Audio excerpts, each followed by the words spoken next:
Okay, I think we're live. Okay, hello everyone and welcome to May 3rd, 2022 meeting of the Springfield Community Preservation Committee. Tonight's meeting we'll hear from the last of the applicants for CPA funding this year. And my name is Karen Lee, the CPA administrator for the program. And I'm going to just read a couple items here. Due to the ongoing COVID-19 pandemic, the committee will continue to meet remotely until further notice.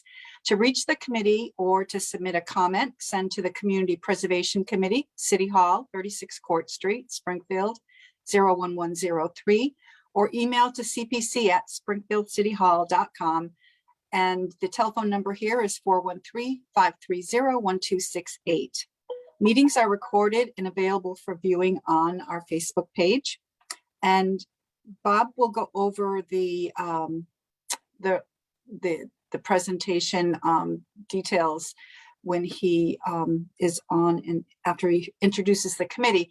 But for right now, the presentations are going to be in the order that you see on the screen right now, which is the Demora Museum of Fine Arts, the Springfield Science Museum, 63 Mulberry Street, pre-development assessment for Maple and Byers Street, affordable home ownership, 58 Ittendale Street, down payment assistance program, the Gemini townhouses, 275 Chestnut Street, supportive housing, and the McKnight Dog Park application. And with that, that's all here, let me just stop sharing this. Oh, well, thank you, Karen, and thank you for everyone to be here. We are in the 5th year, believe it or not, of CPA grant review. This year we received 26 applications asking for over $4.5 million. And the amount that we will have to give is somewhere about half that amount. We will know the full amount exactly once the books close on fiscal 22 soon after June 30th. The committee is composed, as is required by state law, of people representing 5 distinct bodies of city government. And we have Clinton Harris, who represents the Park Commission, Juanita Martinez, who represents the Conservation Commission, Gloria DiFilippo, who represents the Planning Board. I haven't seen Judy Crowell yet, who represents the Historical Commission, but maybe I can't see everyone at once. Willie Thomas, who represents the Housing Authority. I represent the Springfield Preservation Trust, Inc. And then there are 3 neighborhood representatives appointed by the President of the City Council, and that's Ralph Slate, Lamar Cook, and Rhonda Sherrill. So tonight's presentation, you are the 3rd group of applicants to meet with us. You will be given a 5-minute timed presentation. Gloria DiFilippo will give you a warning when you have 1 minute left, and then she will give you time. And when that's called, please simply finish your sentence. There will then be questions by the committee. There could be no questions. There could be 12 questions. Please confine your answers to the questions and not things that you forgot to say during your 5-minute presentation. Starting next month, we will be going into deliberations, and that takes several months. And ultimately, we hope to have our recommendations to the City Council in September when they resume their normal meeting schedule. They usually take about a month or so, but we can't predict what their timeline is. And then, of course, the law department has to draw up the contracts with the people that City Council has voted to fund. So basically, the rest of this year is not something that people can plan on doing their project because the contracts usually aren't ready and signed until at least December. But with that being said, we will start with the presentations, and the first one is the Demora Museum of Fine Arts. So, Rachel, are you giving it, or is Steve Yablonsky giving it? I'm happy to kick things off, and then I'll hand a portion of the presentation over to Stephen. And I've got a timer as well, so I'll try and keep the time. And it's not per person, it's per applicant. So yes. the 5 minutes is for the Demore Museum. Okay. All right, excellent. I'll start my timer. And just first off, thank you to the committee. We are grateful past recipients and hopeful future recipients, and are just feeling so fortunate to have you in our city and making all these awesome projects possible. So thank you. I'm here to present on our Museum of Fine Arts at the Springfield Museums. My name is Rachel Hart, and I am the grants manager. I'm joined today by Steve Jablonski, the architect, who's the project manager of both this project and our next presentation for the Science Museum. Also on the call is Sean Millett, who I just want to point out to the council members is our new facilities director at the museum. So you may have questions for Sean as well, and you may likely be meeting him in the near future. So there are 3 components to our application for the Museum of Fine Arts. One is the front entryway. One is the cleaning of the limestone, and the last is the addressing the windows. For the entryway, and I'll speak a bit about the entryway and then kind of hand things over to Stephen to talk about the limestone and the windows. We are working with conservator Wendy Stayman, who has 35 years in the preservation business and work with museums. She is a conservator, and she is also the person who oversaw a 10-year-long 3-phase project at our Smith Museum, the George Walter Vincent Smith Museum, for the replacement of the Tiffany glass windows. She's also helped us in the past, both at the Smith Museum and at the MFA for climate control work that she's done to help preserve the collections within the museum. So she'll be addressing our front entryway, which is to be removed, replaced with a temporary door, repaired and reinstalled. Glass will also be removed, as well as components of the foundation, including 3 pieces of Tennessee marble that are to be repaired and replaced. And so there are many components to this project, but I think I have spoken for 2.5 minutes, so I want to hand it over to Steve to address the limestone and the window work. And while he speaks, I'm also going to share my screen if I can, and I can just call up some images so you can see that as well. Thank you, Rachel. In the interest of time, I'll get right into it. The limestone is going to be cleaned in accordance with the Secretary of the Interior standards.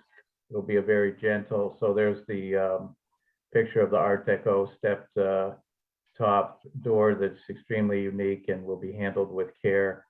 Could we go on to so you can see the limestone here, and well, those are the Science Museum. Okay, and then that's more pictures of the door. And we can go back to those. This is the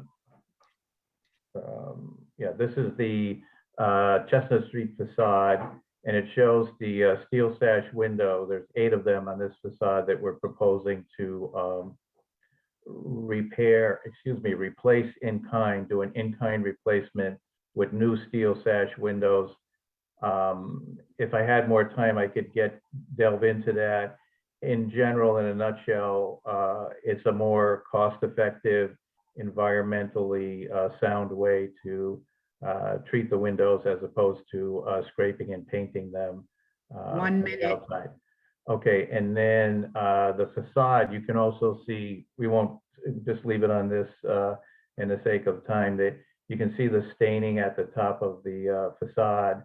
And so we're going to do it, obviously all 4 sides will be done, but to make it a unified whole, we're going to replace the windows and clean the facade. on the Chestnut Street in our first phase. And the cleaning will be done with a cleaning agent, no sandblasting. It's going to be a liquid cleaning agent that will be diluted appropriately and put on with brushes. Before the cleaning is done, there will be a raking of loose mortar joints, and we'll be reinstalling a compatible mortar, both in color and in makeup, to the facade limestone. And we got it in under 5 minutes, let the record state. All right. Thank you very much. So if we could take down the screen share so I can see all of the committee members, so I can see if they have questions. So let me just ask this question to start with. Does anyone know when the last time the facade was cleaned, or has it never been cleaned? I have worked over at the museums and on and off. I mean, I'm not their employee, but have done work for them for approximately 20 years. And I'm not aware, well, definitely during that 20-year period, they did not clean the facade. And it's my strong guess that the building's approaching 90 years. It was 1933. So in 2033, it'll be 100 years old. I have a feeling this might be that would be my guess, but it's only a guess. Okay, thanks. Ralph, did you have your hand up, Ralph? Yes. You're muted. Okay, sorry about that. So Steve, I have a question. So you're going to replace the steel windows in kind. So that's going to be with new steel windows. I'm assuming though you're going to probably go for something that's got a double glazing on there. Yes, the manufacturer is one of the original manufacturers. We're not stating that it's the actual same manufacturer, but Hope Windows in Jamestown, New York makes a steel sash profile, and they've adapted the original single pane profile so that it can accommodate when you look at it from the front, from the outside, all of the proportions are exactly the same as the original. They just make it deeper so that it, and that's one of the main reasons that we came to the conclusion that it was a better fit, especially for a museum that has climate control, to to put thermopane newly sealed windows. Yeah, so that's what's the in-kind designation would be. Factory steel sash original window replaced with a steel sash replacement window with thermopane glazing. Okay. Yeah, and just to elaborate on Ralph's question, clearly the state law that governs CPA requires that any historic resource helped with CPA has to conform to the Secretary of the Interior standards. Steve, have you checked with the company to make sure that indeed is the case? Obviously, once, if this is an award, then we would be having our preservation planner advise us as to whether it meets the Secretary of the Interior standards. But have you had any experience with this manufacturer? I guess I would say full disclosure, I have not specifically addressed the conformance with the Secretary of the Interior standards, but in talking with the sales representatives, and I personally know Jamestown, New York, because I went to school in Syracuse for 4 years, and I believe they have a track record of meeting the Secretary of the Interior standards, which are basically as close as possible replicating the original dimensions, which we're confident that will be the case. As I said, particularly from looking at it from the outside, looking at it straight on in an elevation view.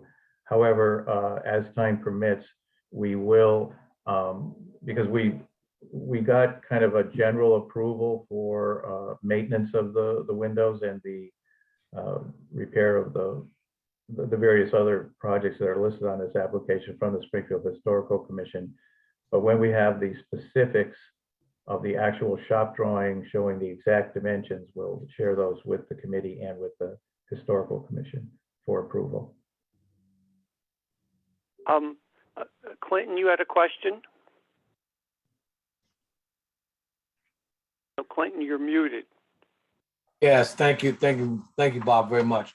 Steve, I was looking at the estimate here from Sean Mullet there of 211,477. I think I have kind of two questions. Have you gotten any other estimates? Number one, and then number two, if this is the estimate that you have, I'm not really clear why you were applying for 250,000. Well, the first question is, actually, if Rachel could put the, maybe, just so everyone would know what we're talking about, are you able to put the budget up? Yeah, and Clinton, which estimate are you looking at? Oh, the last page, Sean's estimate.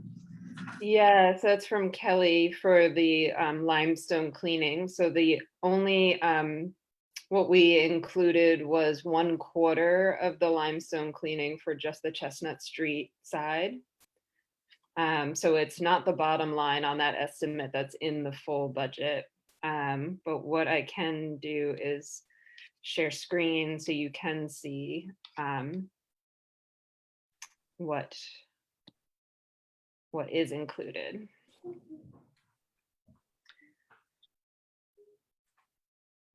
So the 1/4 of the limestone cleaning amount from that estimate is included, and the remortaring expense line from that quote is included.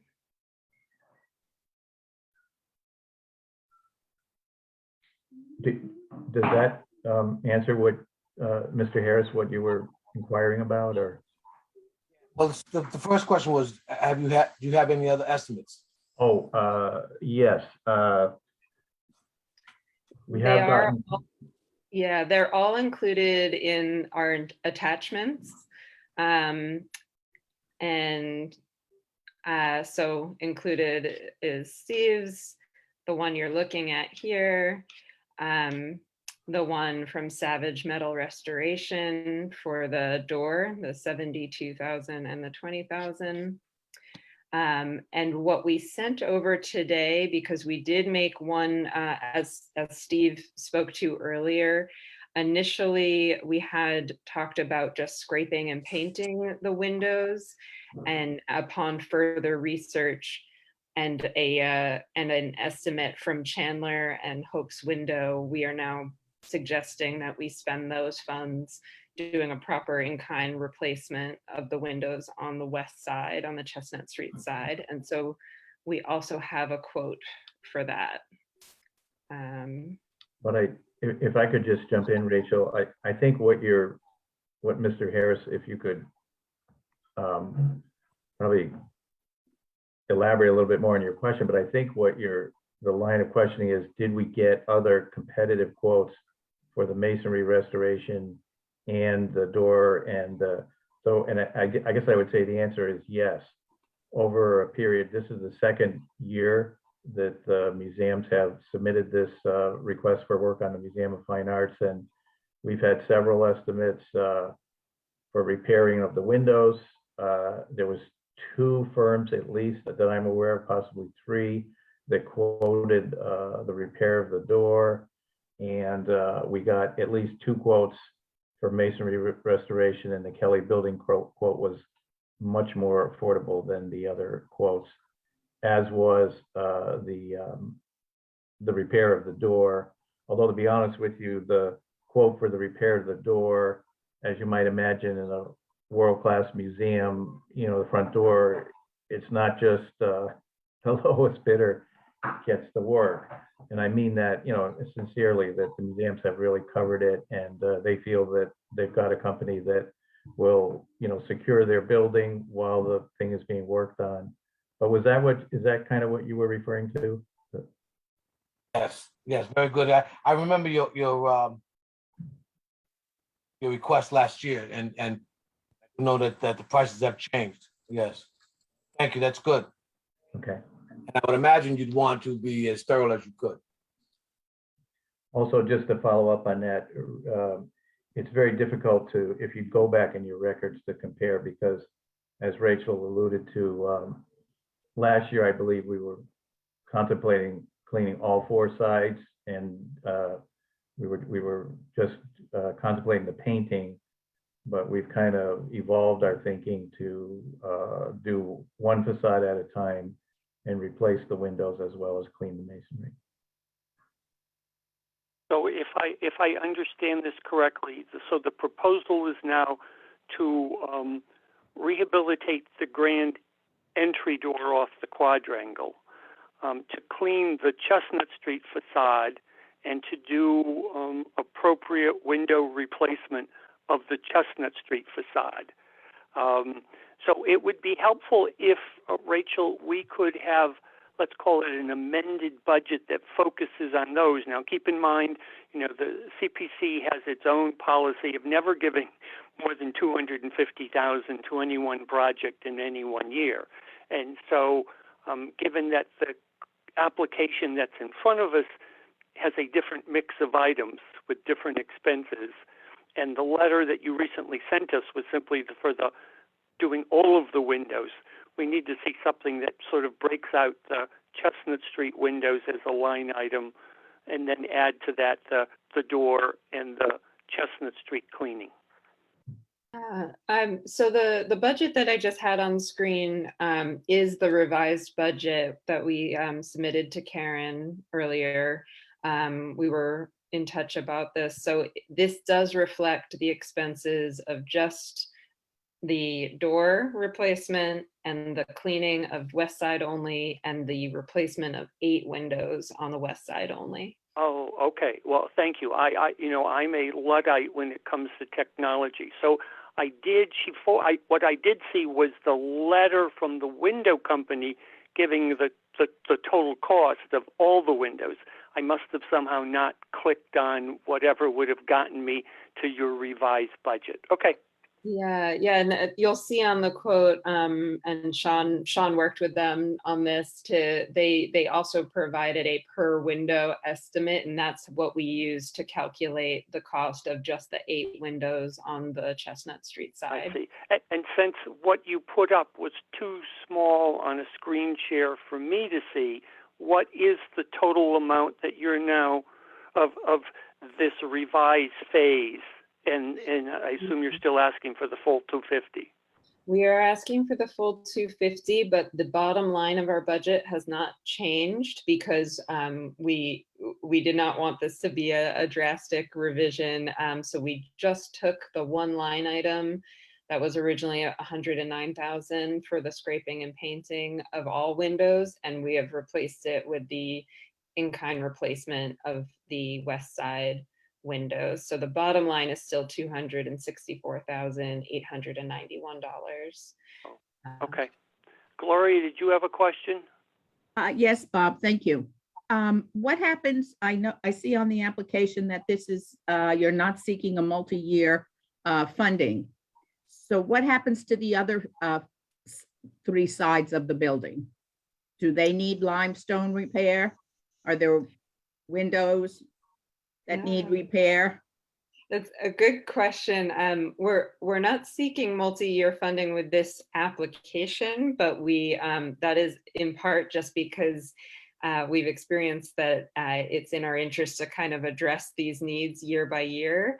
As you know, we are operating 5 museums, and all with different needs, and so the hope is that we will be reapplying next year, potentially for another side of MFA, or potentially for another building that needs work even more timely.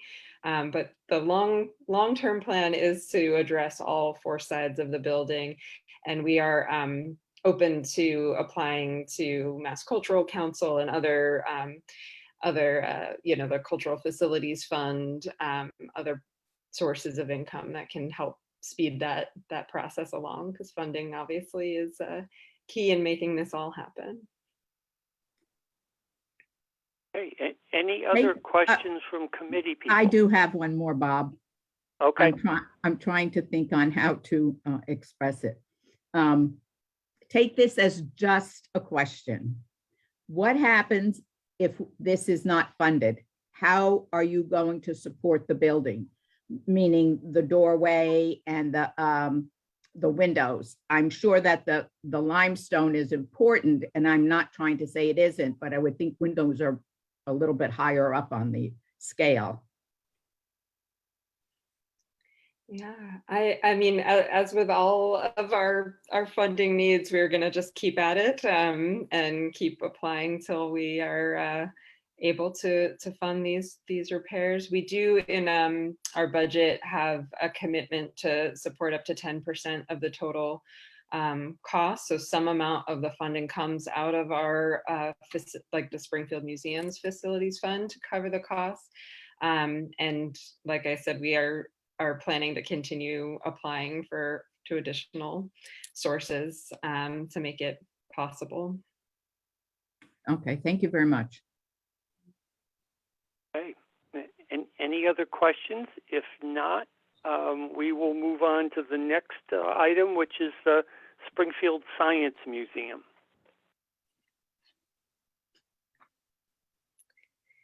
And Steve, I believe you're going to Yeah. on this, but I'm happy to call up anything you want on screen. If you can show the print of the proposed renovation.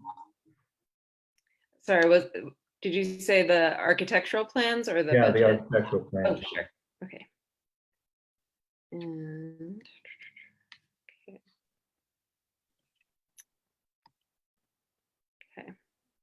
Okay, so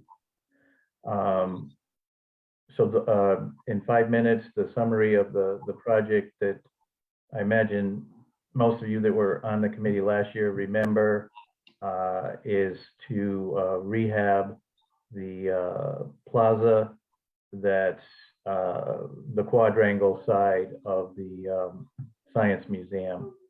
And the project basically has 3 or 4 components. The first and primary component is replacing the damaged slate surface with a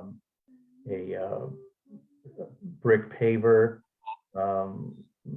material that will be placed in a pattern that will respect the hexagons that are an important part of the Art Deco, 1930s facade of the Museum of Natural History, otherwise known as the Science Museum. The second component is the curved handicap access that is required by the Commonwealth of Massachusetts for projects of this nature. And the third component, which doesn't really show in this drawing, but I can describe it, is we're right now, I think Rachel might have a picture, but let's wait and we can show the pictures after in the question. But basically there's one steel sash window that was removed during the creation of the Welcome Center. And we put in a staircase, a stairwell. And over the years, it hasn't really held up. It wasn't covered. It wasn't put in with proper galvanized metal. And it frankly hasn't held up over the years. So we're going to take that out. And since there's no need to communicate between the Welcome Center gift shop and the plaza, we're going to completely eliminate that and replace with a new steel sash window that will match the rest of the windows on the facade. And we're going to rebuild with small pieces of limestone so that the original facade where the stairwell was placed will be original. Are you, Gloria, you're going to give me a 1-minute warning, correct? Right, you're coming up on 2 minutes. 2 minutes, okay. because I just wanted to delve into a little bit a rationale of how we approach this project. No secret, Bob knows, and most of you might know, that the original material from 1933 was slate, was random pattern slate, in consultation with the people at the museums, and frankly, with my recommendation as well. That material has not stood the test of time. It's been, well, it's planned to be removed from the current Science Plaza. When the Dr. Seuss Museum was built, we removed the damaged slate from that area and put these brick pavers in. And most people have felt that that was a good move.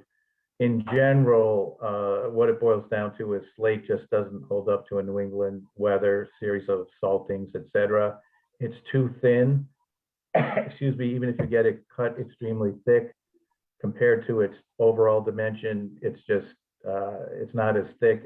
I mean, a brick is basically almost as thick as it is wide, and it's got joints everywhere so that when there's frost heaves or something heavy rolls over it, it doesn't break and become non-usable.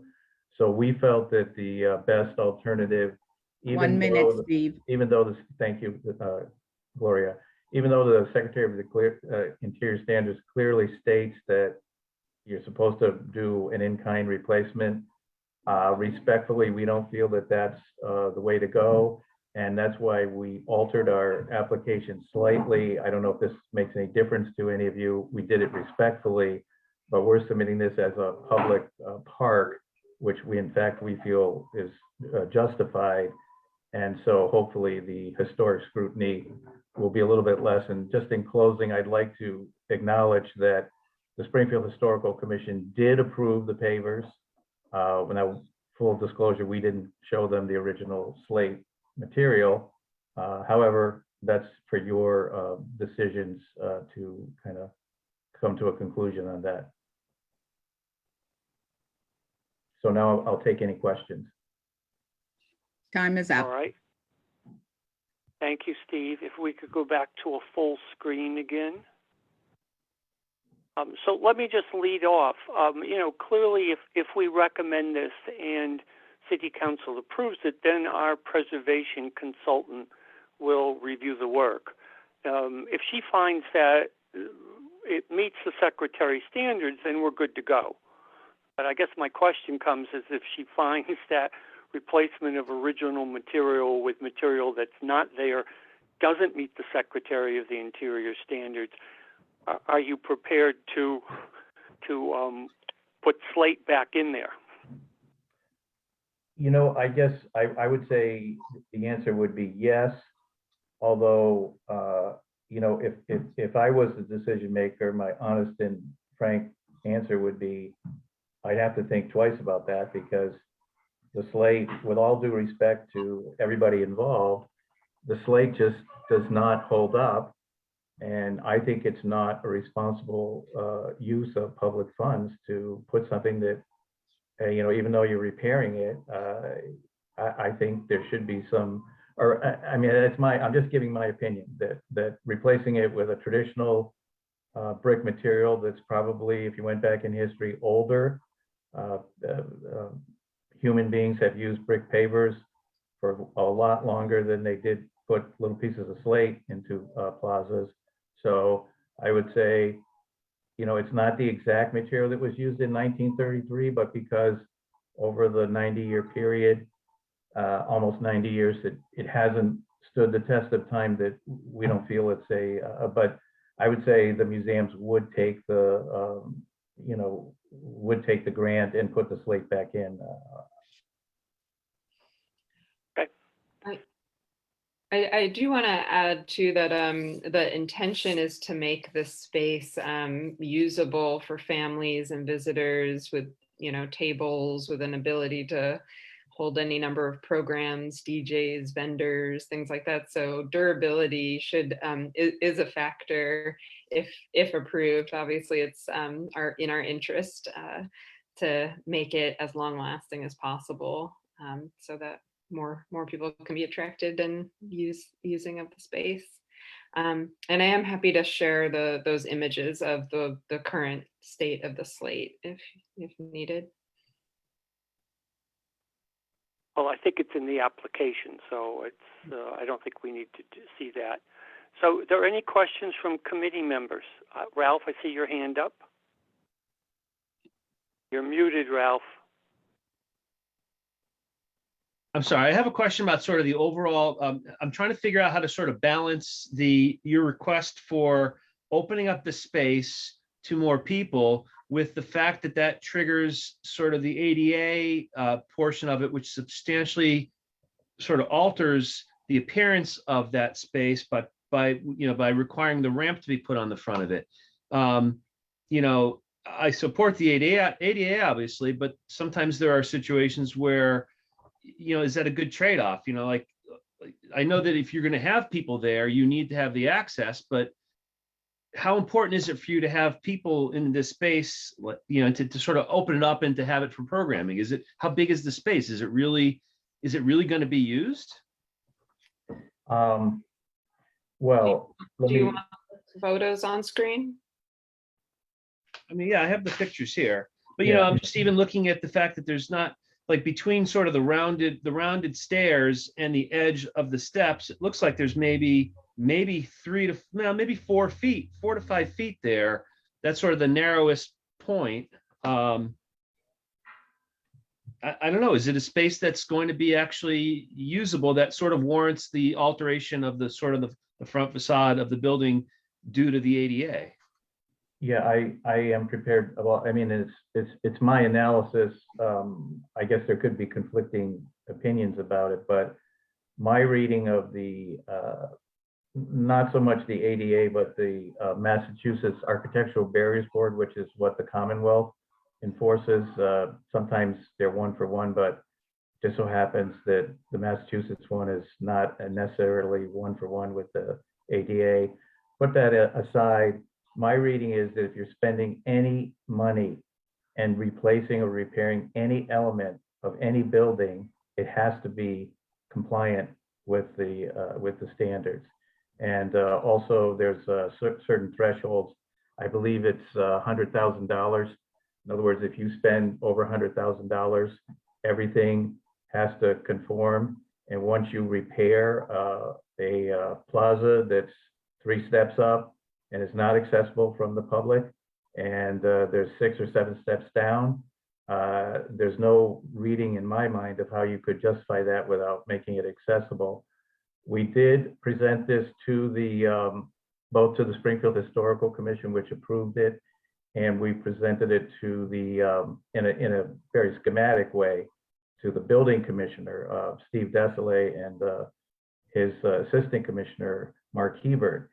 And they were of the opinion that because you could easily say, well, if you get people up to the plaza level, then don't you have to build another ramp to go up the 6 or 8 steps? And the answer to that is no, because the intention of the project, as Rachel stated, is to basically to put some kind of picnic tables and make it more of a event space that can be used by people when they visit the quadrangle. And because of the disrepair of the slate right now, the museums really don't, offer it to people as for use. But so I would say that once you do anything that's a substantial repair to a non-handicap accessible portion of your building, that you're compelled to make the ADA or the ramp accessible.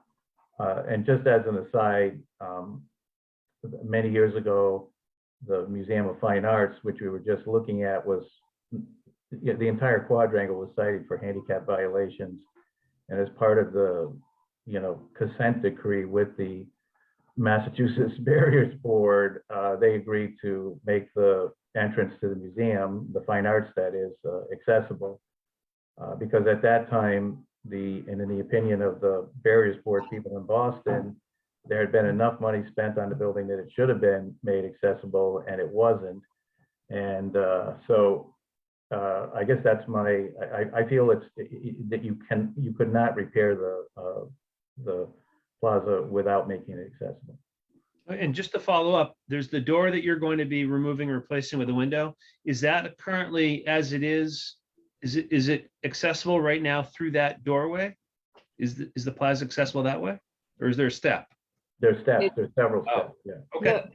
No, it's a superfluous door. It is, it's not functional currently. So the idea is to replace it. Well, no, I know, I understand that, but I guess the question was, if it was functional, is it a handicap accessible way onto that plaza? I mean, I know that area. That's where there used to be like a little Yeah. cafe, and then it turned into Right. sort of turned into the gift shop, right? Yeah, there's at least 4 to 5 steps from the Okay. gift shop floor down to the plaza level. Okay, that's what I want to know. Thank you. And We need, to go back to Ralph, your question before, in looking at Steve's plan, no usable space on the patio is lost with the addition of the ramp. So currently, we can't put tables on the slate because of the disrepair. It's a non-functional space. It's not safe because it's not level, but none of that space would be lost. And by including the ramp, accessibility is actually increased, not just for a disabled population, but also for the many families we have using strollers and older individuals using walkers and wheelchairs. So we frequently get survey feedback and customer feedback, and it is something that we know would be very appreciated and is currently desired. Juanita, you had a question? Yeah, I was just gonna piggyback on Ralph. The space is bigger than you actually think, because for over 30 years, I've been doing Earth Day events there, and many times there's an event, a program happening in that little plaza. And it's big enough for somebody to demonstrate, have live birds and have enough people there watching it. So Oh, wow. it's much bigger than you think. Okay, any other questions from committee members? Clinton? Yes, thank you, Bob. And so, Stephen, how will you be constructing that ramp? Is it concrete ramp? Is that the plan? Yes, what the plans show is well, it doesn't show that it's concrete, but it would, the base of it would, and the structure, the footings and the foundation would be concrete, but then the actual sides of the ramp that would be viewable would be made of faced with limestone to match the building, and then the actual walking surface or rolling surface of the ramp would be the same brick pavers as the surface that what we're proposing for the actual surface of the plaza. One other thing, actually, going back to what Ralph's concern was that and I should have mentioned this before, but we both the Museum of Fine Arts curved ramp and this ramp are curved. The main reason for the curve is to get more length, so that basically it's kind of a technical thing, but the long and the short of it is if you have enough space to put a very shallow pitched ramp, you can avoid the necessity by code to have handrails that are top and bottom 4 feet apart. So we're not proposing handrails. There's going to be one handrail in case someone needs assistance, but this is going to be such a gradual slope that if you're in a wheelchair and you're self-propelled, you'll be able to go up there no problem. If you're on a walker, you'll also be able to go no problem. And so the visual clutter that sometimes ramps indicate, because they're they have 2 sets of railings on both sides of the ramp 4 feet apart, and you cannot get a code variance from that. So we found a way to work around that. Because there's enough space at the museums, we made them a little bit longer so they're less steep. So I hope that answers your question. Well, so just the one point I want to say that kind of strikes me. The reason that I guess that the ramp sort of bothers me is that it's breaking up the symmetry of the facade. And to be honest, I know you're not going to agree to do this, but if you had some symmetrical ramps, that would probably help balance the overall look of things. But that's the only reason, because when I look at the building, it's like it's perfectly symmetrical, and except for this now ramp that's going to be sort of on one side of the staircase. Yeah, and I don't, this is not a flippant answer. The reality is that, budget comes in. Yeah. And if you look across the quadrangle, there's a perfectly symmetrical facade built exactly at the same time that's got one ramp on it, because basically that's what's code compliant. I'm not saying that's all that's needed, but everybody I has know. a budget decision. I get it. Okay. So any other questions? Any other I have a questions? question. Yeah, And Gloria? I'm asking for clarification, please. I know that you're requesting to put the ramp up to the little plaza area. But did I hear correctly that after that, there are a set of stairs that go into the building? Yes, Gloria, you did. And I don't know if we want to look at a picture, but basically you go up approximately, I think it's 3 steps.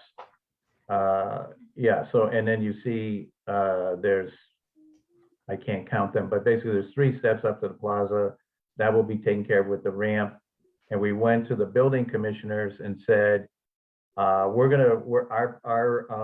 you can see kind of the damaged and cracked slate here in these photos as well, but we said that we're going to rehab this plaza. We're going to make it accessible, but we are not going to make the door, the 6 or 7 steps up, we're not going to make that accessible, because the rationale behind that, and the commissioners agreed, was that there's a handicap entrance in the Welcome Center that's at grade, and there's a wheelchair accessible elevator that gets you to all the levels of the museum, including what you would get if you went up those 7 curved steps. And that's Okay, not the main entrance to the building either. That's just sort of an Correct. auxiliary. It's not, and that's the main reason why they bought the rationale, is that all of the website, all the advertising that the museum does, and hopefully it's obvious to most visitors that the way to get into the building is through the Welcome Center. And even if you do happen to go up to the, don't quote me on this, but at times in the past when my daughter and I have gone up and tried to pull on the door, it's locked from the outside, so you can't. It's not an entry point. It's an exit only, and so it's going to be kept because it's a fire exit, but it's not an entrance, so it does not need to be made accessible. okay. Well, it's been a few years because of COVID that I haven't been out there.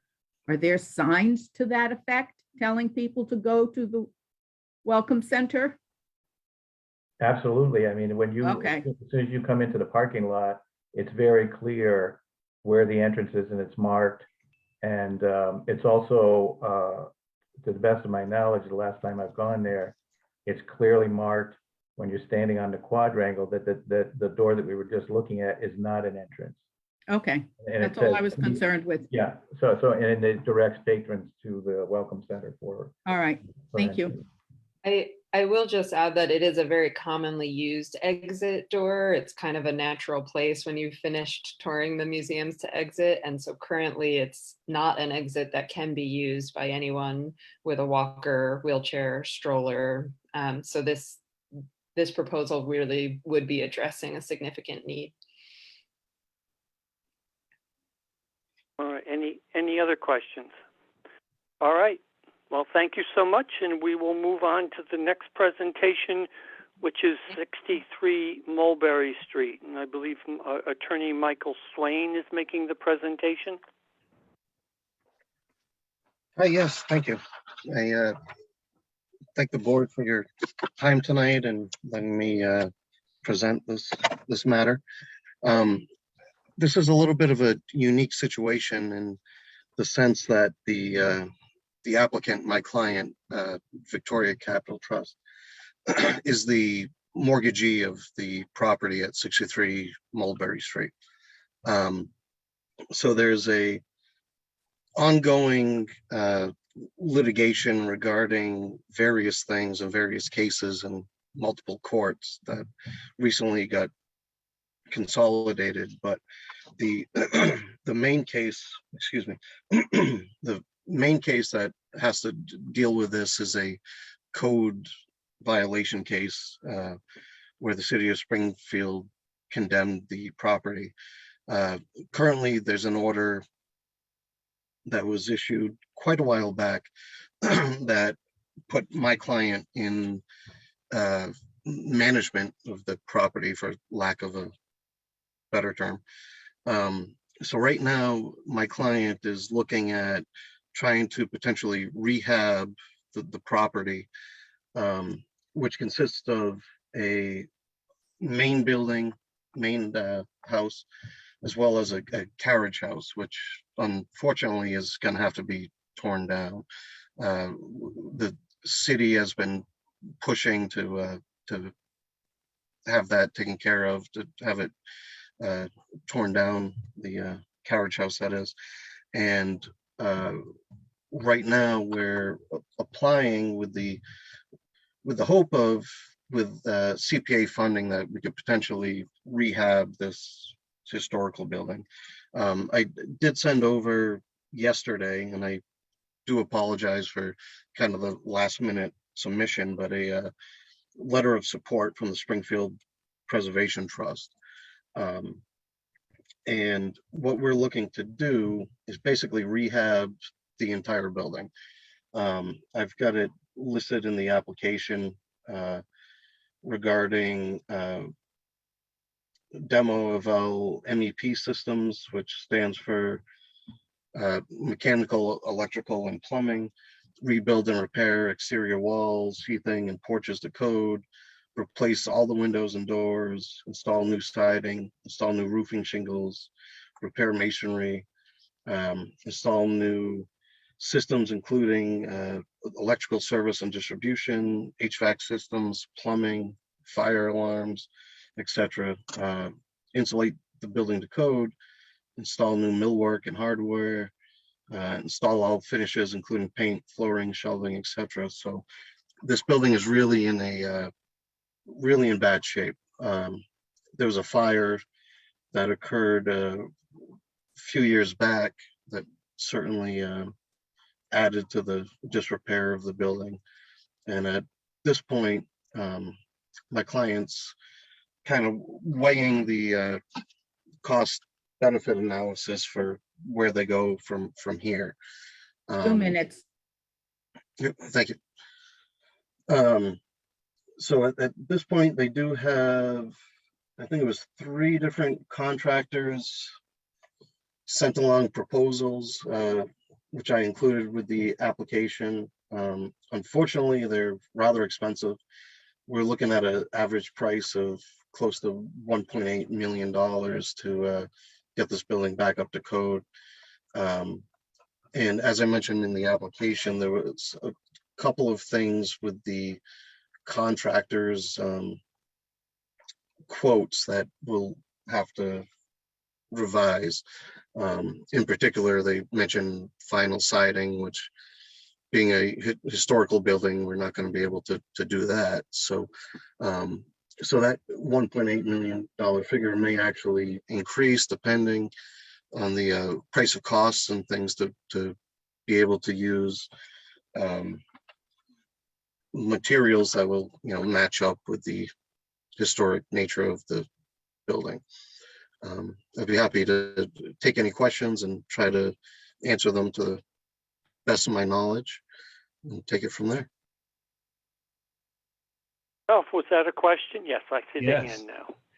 So, Attorney Swain, I have a Yeah. question just in the fact that I'm just trying to determine if this is a good faith application, in the sense that if we did grant you the $250,000, you're sort of implying there's still a $1.75, $1.75 million money needed to fix the house up. I'm really a little bit, if we gave you the $250,000, would you do this work? Would you do the project? Right. So right now I'm still in talks with my client about what we're going to do. And quite frankly, the litigation in various courts regarding the former owner of the property and the current owner of the property, as well as my client, has kind of delayed plans with trying to bring this building back up to code. But it's our intention to, hopefully get funding and be able to figure out a way that we can, save this building. So this is not just an application that's sort of leveraging the CPC for the court case or anything like that. This isn't being put in just to sort of say, see, they wouldn't give us the money, so we have to tear the building down or something like that. No, I mean, this is a, application done in good faith with the hopes of bringing this historical building, back up to par. I've been working closely with Kira Holmes over at the Springfield Preservation Trust, and hoping that we can, try to get things moving forward. And CPA funding would certainly be a giant step in making that actually a realistic thing. So the second question I have sort of relates to, I know that your client is the mortgagee. They own the property, but they're not looking to live obviously in the property. They're looking to sell the property at some point, right?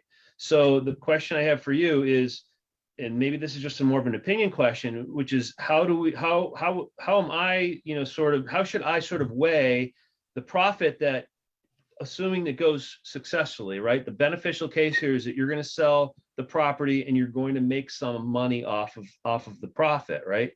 How do we sort of weigh that against the grant? So in other words, let's say that we give you $250,000 and miraculously you fix it all up and you sell it and you make a $300,000 profit. I don't think that's going to happen, but I'm just trying to understand this. How do we sort of reconcile that? Like, boy, we just gave somebody $250,000 so that they can make a $300,000 profit. Is there, if it was a regular person living in the house, the way that I would sort of mitigate that is I would say, okay, well, there's going to be sort of a clawback put into place, meaning that, if we give you the money and you fix the property up and you immediately sell it, you have to give us the money back, or, we forgive a certain amount of that money over the course of a certain amount of time so that it's not just sort of the city giving somebody money so they can make a profit. So how would you sort of handle that in this case? Right. So in this case, my client wouldn't necessarily be making a profit because they would be foreclosing on the property. Mm-hmm. And if the dollar amount that came in after the foreclosure were to happen, they're not entitled to a profit, so to speak, above what's actually owed on the loan. And the property preservation expenses of actually renovating the property would be tacked on to the loan. So that would certainly increase the amount of money that would potentially go back to my client, but they wouldn't be making a profit over what they're actually owed. They would actually just be making themselves whole. So would your client do the work to the property? That's what we're discussing now. Yes. Right. Okay. And the court, the Western Housing Court, has our client basically in charge of the property at this point. So they have made various repairs. They have secured the building multiple times. There's people breaking into it, trying to take care of making sure that the building is actually safe for the neighbors and people nearby. So my client, although they don't own the property, as a mortgagee and due to the Western Housing Court's court order, basically saying, all right, it's your responsibility to manage the property. They're in a position to, fix it back up and take it from there. I see. So in other words, in order for your client to own the property, they would have to foreclose on the mortgage, which they're not really wanting to do yet because the property is in disrepair. If they foreclose, they would gain a pretty big liability. Well, it depends, right? If the property went back to the bank, then all these code violations is their problem. But all these code violations is basically their problem now anyway, since the court said, all right, Victoria Capital Trust, my client, you're in charge of the property, managing it, making sure everything's safe. So moving forward, if they were to foreclose, it would be quite a ways down the road due to litigation going on now between the previous owner and the current owner about the property. Can you just, I'm sorry to monopolize here, but I just want to understand when you say the mortgagee, I thought the mortgagee was the person who holds the mortgage, the person who provided the funds to the owner to purchase the property. But you said that that's sort of different from the bank? No, it's, yeah, sorry if I kind of mixed things up or made something confusing, but no, my client's a mortgagee, so they're the ones that have the mortgage. Right. But there's litigation going on between the prior owner and who's considered the owner of record right now. So that's kind of been an issue that had my client kind of take a step back while we're figuring out what ends up happening with those cases. Yeah. Gloria, you have a question? I'm totally confused. So there's a mortgagee who doesn't own the property. It's in litigation. When do you think this litigation will be over? That's tough to tell. I would certainly hope sooner than later, but that being said, the wheels of justice don't necessarily move that quickly. Okay. So it's And tough to tell, to be quite frank. Can you name who the mortgagee is? Yep. So the mortgagee is my client, the Victoria Capital Trust. There's a mortgage, and this is all public record, so I'm fine with, And mentioning who names. is Victoria Capital Trust? Who are the board of trustees or whatever? So Victoria Capital Trust is my client, the bank, for lack of a better term. And there's litigation going on with a woman named Cheryl Bonner, that was the prior owner, who sold the property to a gentleman called Charles Cobb, who then transferred the property to a LLC named Sisterhood on the Move, that then took out the mortgage that my client now holds. So it's a little bit confusing, but the players involved are my client, Victoria Capital Trust, who's the mortgagee that holds the mortgage. And then we've got Cheryl Bonner suing Charles Cobb and his LLC called Sisterhood on the Move, who neither of which, Charles Cobb or Cheryl Bonner, have taken any steps to maintain the property, to try to bring it back up to code. And that's basically what led to my client having a court order saying, all right, well, you're willing to step up and take care of the property. We hired a local management company to take care of such and keep an eye on things. And, moving forward, we've got two different issues. We've got the code violation case in Western Housing Court, which deals with the condemnation of the property. And then we've got the litigation going on in land court, as well as Superior Court. Those two cases recently got combined or consolidated into the land court matter. And that's where the argument about who owns the property is going to get played out. But at this point, my client is the one that's basically in charge of the property.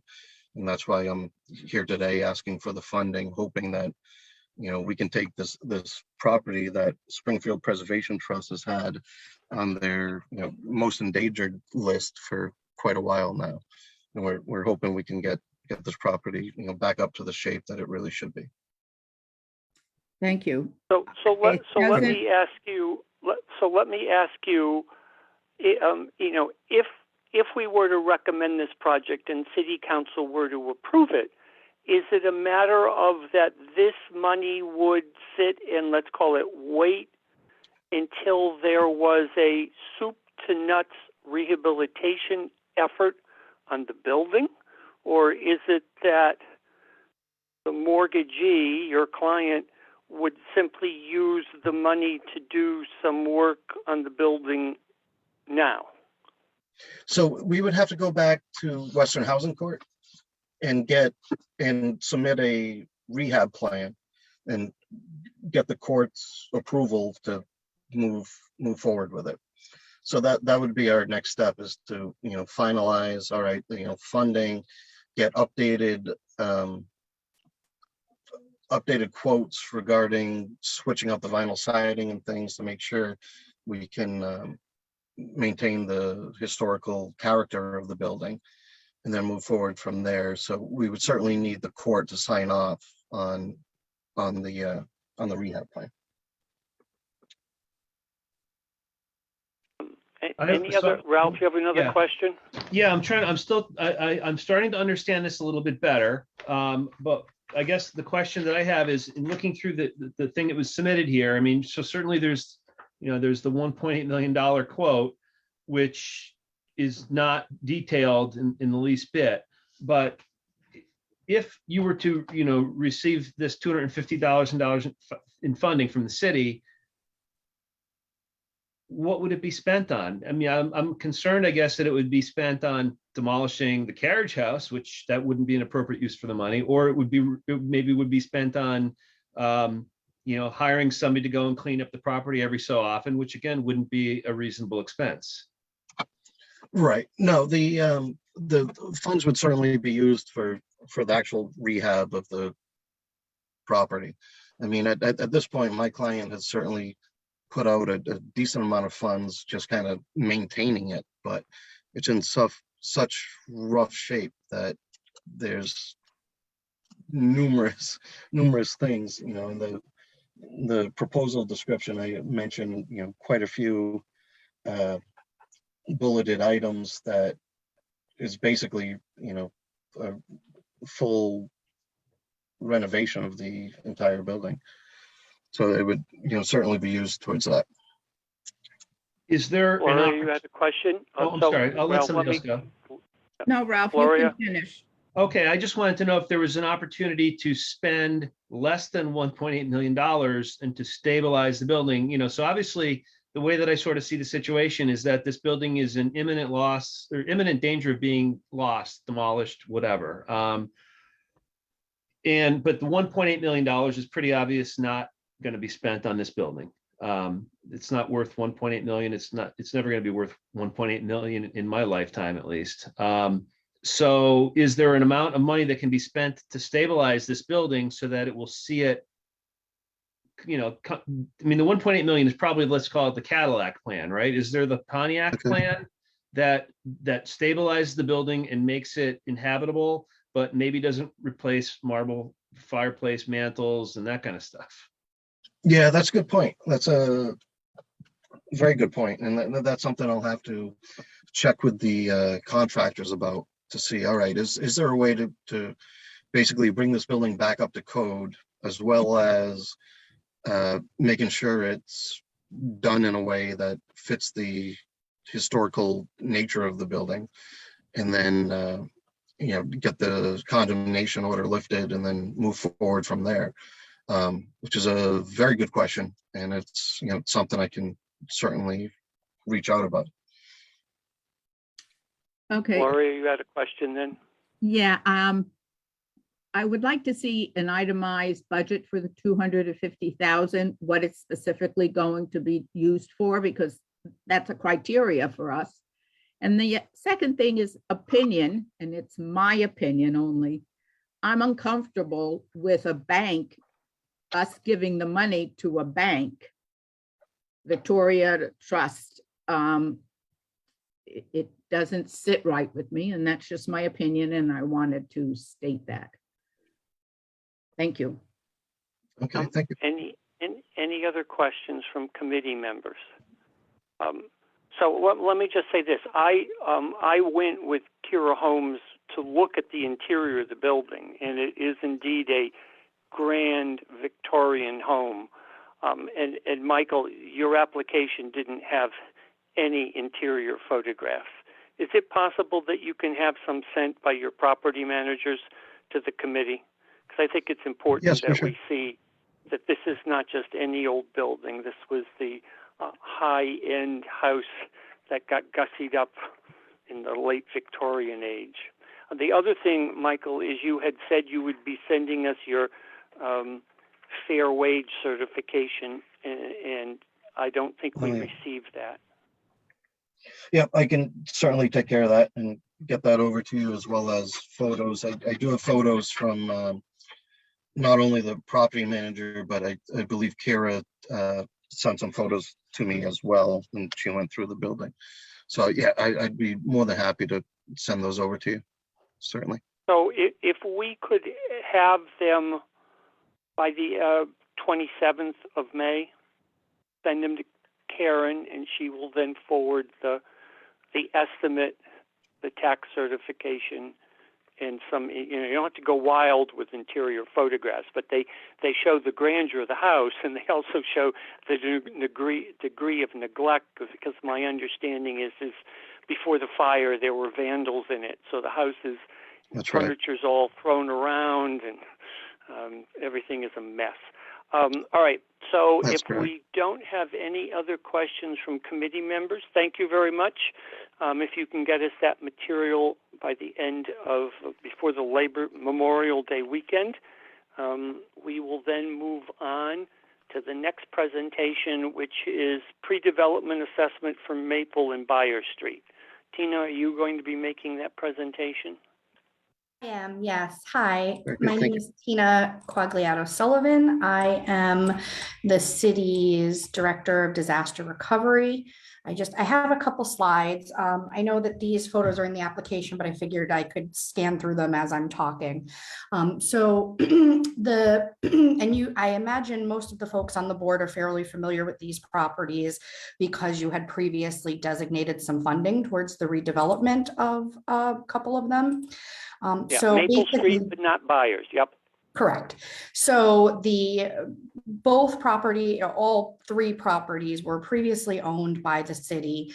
The city sold the properties to developers. The developers since have been unable or unwilling to perform according to what they had agreed to. And at this point, the city has now recorded reverter deeds and taken back ownership of the properties. So the city is here seeking funding that would allow us to complete detailed assessments and rehab plans and cost estimates so that we can both put the properties out to an RFP for developers to submit proposals to redevelop, but also so that we can really adequately evaluate the proposals that come in from developers and don't find ourselves sort of in the same situation with developers down the road that don't have enough funding to cover the full needs of the properties, and to also make sure that the budgets are realistic and that we're really making sure the full needs of the properties are addressed. So the city has obtained estimates or quotes from Callow and Beanick, which is a firm that the city has under contract already. So we didn't seek multiple quotes because the city already has a competitively bid contract with an architect to do this sort of work. And they have significant experience. As you can see from the application, they have handled other historic projects for the city, including the Court Square project, and have done assessments of the buildings that the SRA recently took at State and Main Street. So that is basically why we are here, and that is the funding we are seeking. And I'm sort of happy to answer further questions from the committee about the proposal.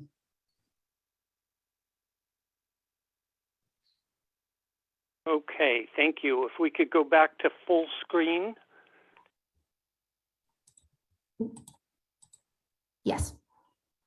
All right, so Ralph's hand is up. Yeah, I got to figure out how to quite ask this, I guess. I have two thoughts. So I guess the first thought is, I mean, I understand that the city has a budgetary process and, you know, the budget's laid out last year and so on, and that something like this wasn't included in it. But I also know that the city has a lot of money that it seems to throw around from time to time. And it seems like the amount spent to evaluate these properties is fairly low in general. I mean, it's $20,000 a property. Why isn't this something that could be funded out of the sort of the city's budget? You know, because again, like I'm talking like a citizen now. Like I read the stories in the paper and it's like, hey, you know, we're going to spend $1 million in Big Y, or the city council cuts funding for the police headquarters. And the mayor says, "Bob, we got $1 million we can spend on it. We can move that money over here." So this is such a tiny amount of money. Why can't somebody do that for this project? Sure. So I think to the first point, obviously, the city does have a fairly limited budget allocated to the management of tax title properties. I think the reverter deeds were not anticipated in last year's budget. And then I think the other piece here is sometimes we are able to pay for some of these pre-development costs out of federal CDBG or home funding. But I think the goal, if we do that, then we are likely looking at income restricting the reuse of these properties. And I think the city is trying to keep as much of our options open around the potential reuse of the properties. So I think we're sort of in this difficult situation where it hasn't been budgeted for. There is already a limited tax title management budget with competing priorities. This is an unforeseen cost, and we are still trying to keep the development options as wide as possible, recognizing that we are very much in a critical development window for all of these properties. Okay. And sort of the second part of the question, and before I kind of go forth, I just want to disclose that I have, you know, worked with the previous owner. I don't know him or anything like that, but I'm on the Springfield Preservation. It's not Preservation Trust. Historic Preservation Trust Fund. Historic Preservation Trust Fund, which is the MGM fund that was created when they tore down historic properties. And we had committed money to this property. It was never spent. So there's no, and I get nothing personally out of this, but I do understand these properties to a certain extent. But I guess I think these properties are very important, you know, particularly the Maple Street row houses, which I think are the most important out of the three. The question that I have is, what worries me is that, I mean, you probably heard the previous applicant with the $1.8 million budget for the house on Mulberry Street. What sort of worries me, I guess, is I don't want to say that the people who are going to be doing the evaluation are going to, you know, make it sound bad, but, you know, like, will they come up with a number that's going to make everybody go, and then nobody will ever want it, because, you know, you're gonna have a document that says it's going to be $14 million to renovate this building. And everybody's going to go, what are you, crazy? I'm not going to spend $14 million. You've got it on paper. Versus if you didn't sort of have that on paper, yeah, I get it that you run into the problem that we had with the previous developer, that he maybe underestimated, you know, the costs.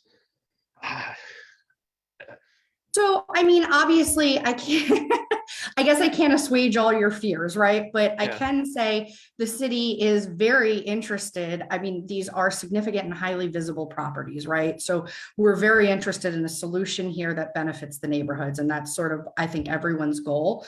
I think, you know, I think I can say that there are some developers that have maybe potentially expressed interest to the city.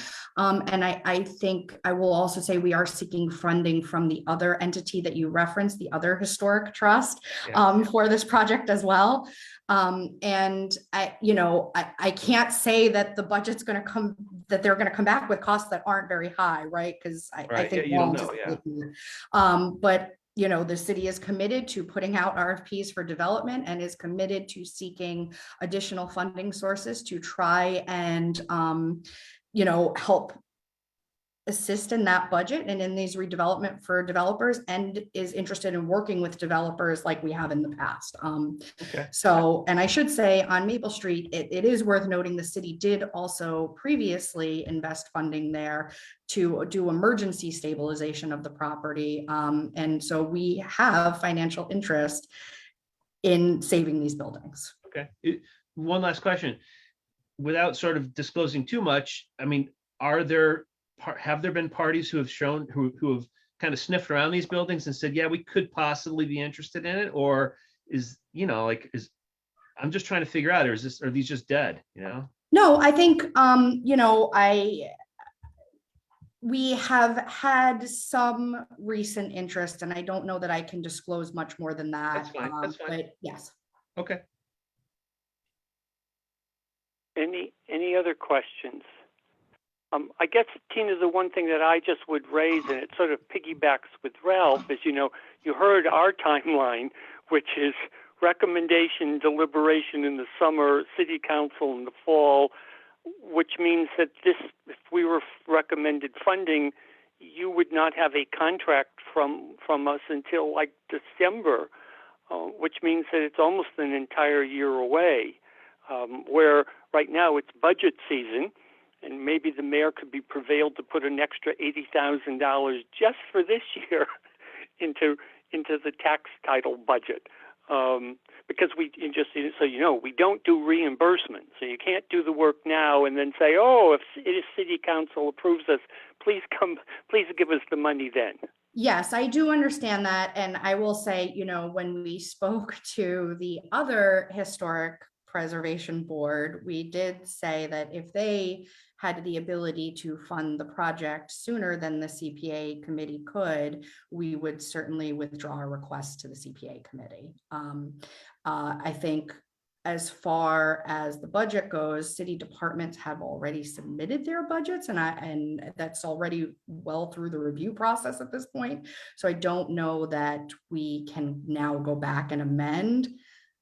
And I think that's why we're kind of in this weird position. Yep. Okay.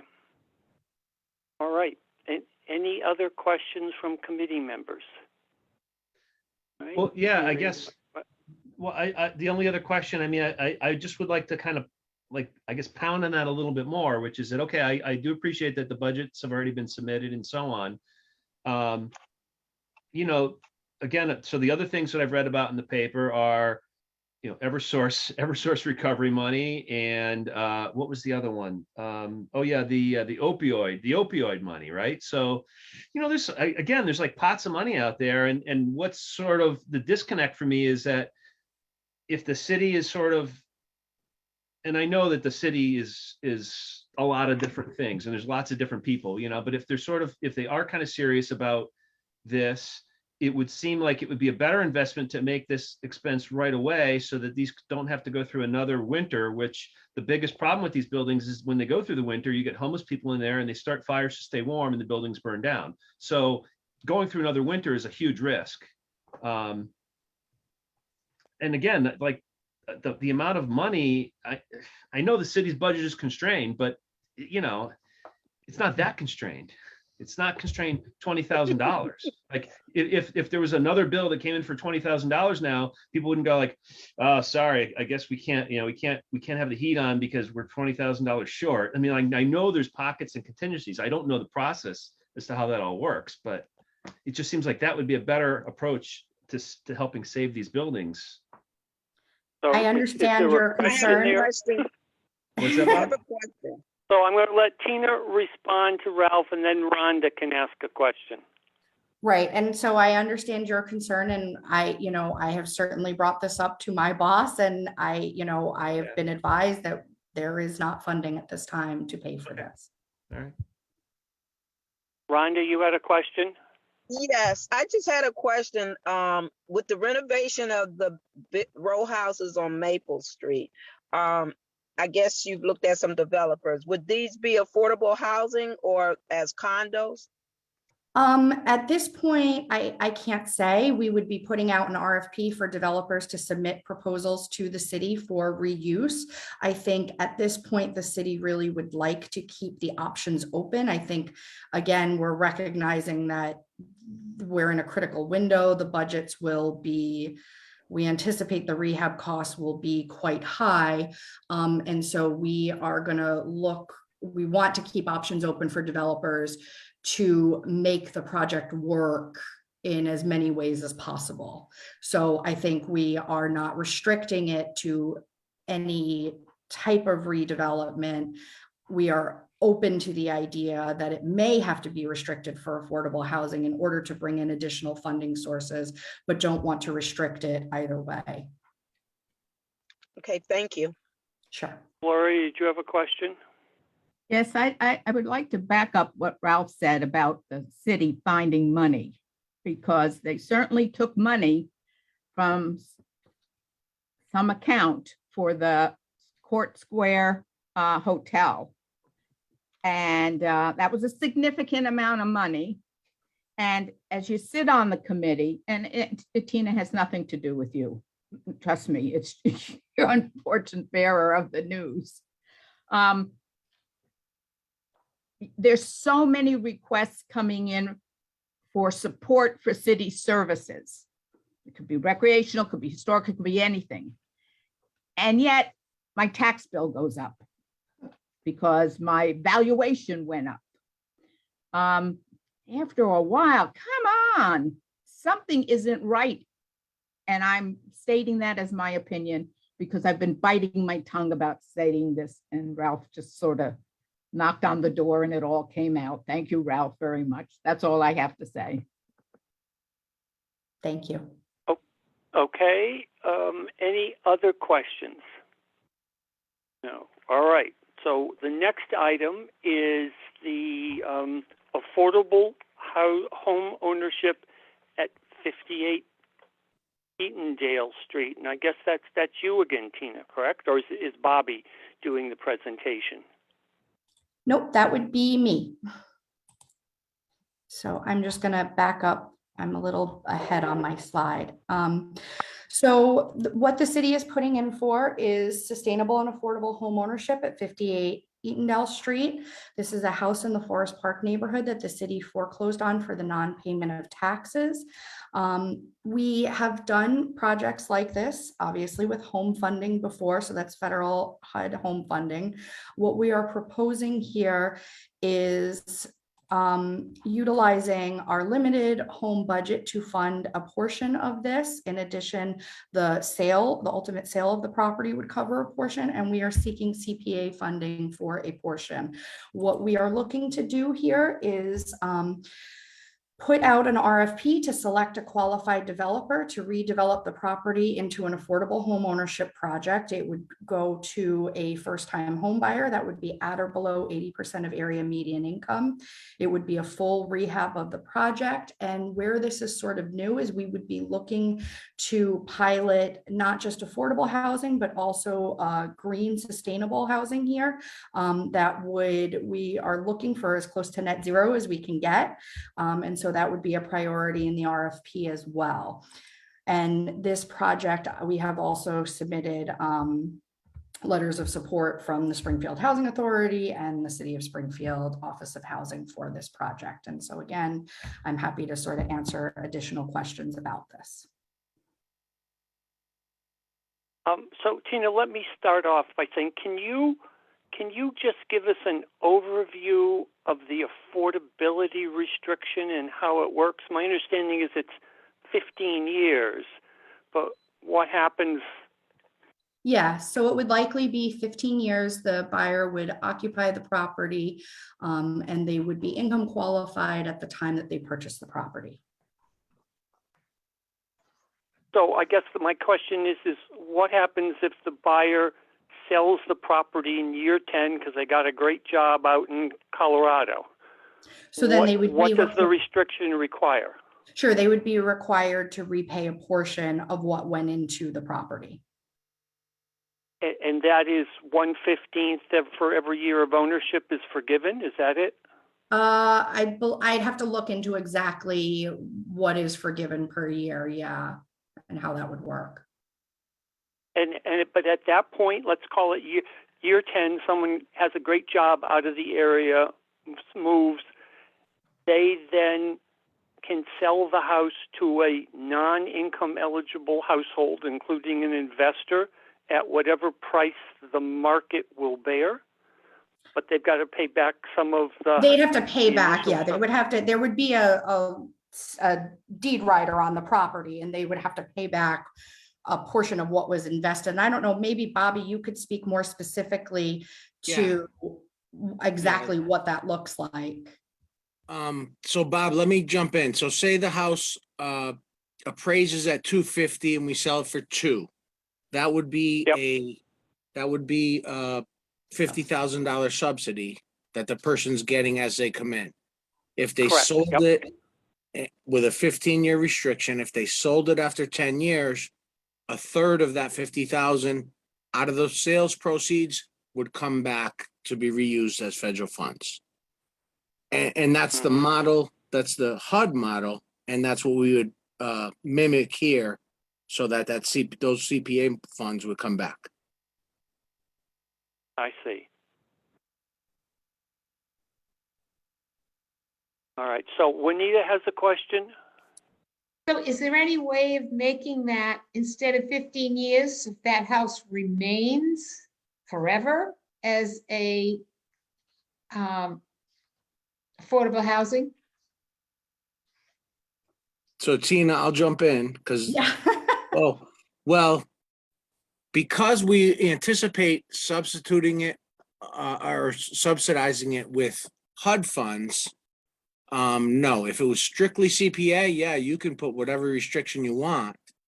But I think Because of, okay, that's the HUD rule then. because we're not asking for CPA to 100% fund this, we're going to throw some HUD funds in.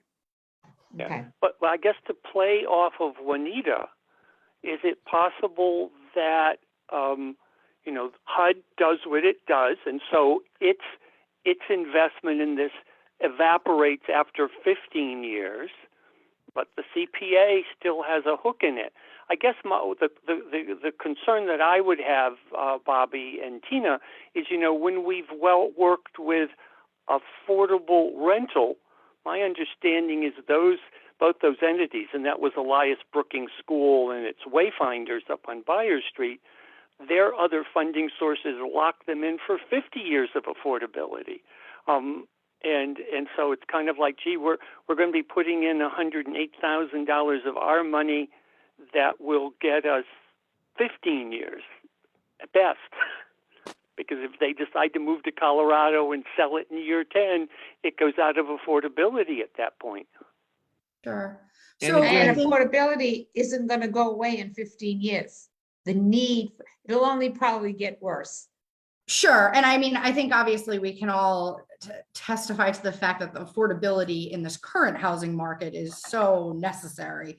That being said, Bobby, could we potentially explore self-imposing a stronger restriction with HUD and see if they would be amenable to that?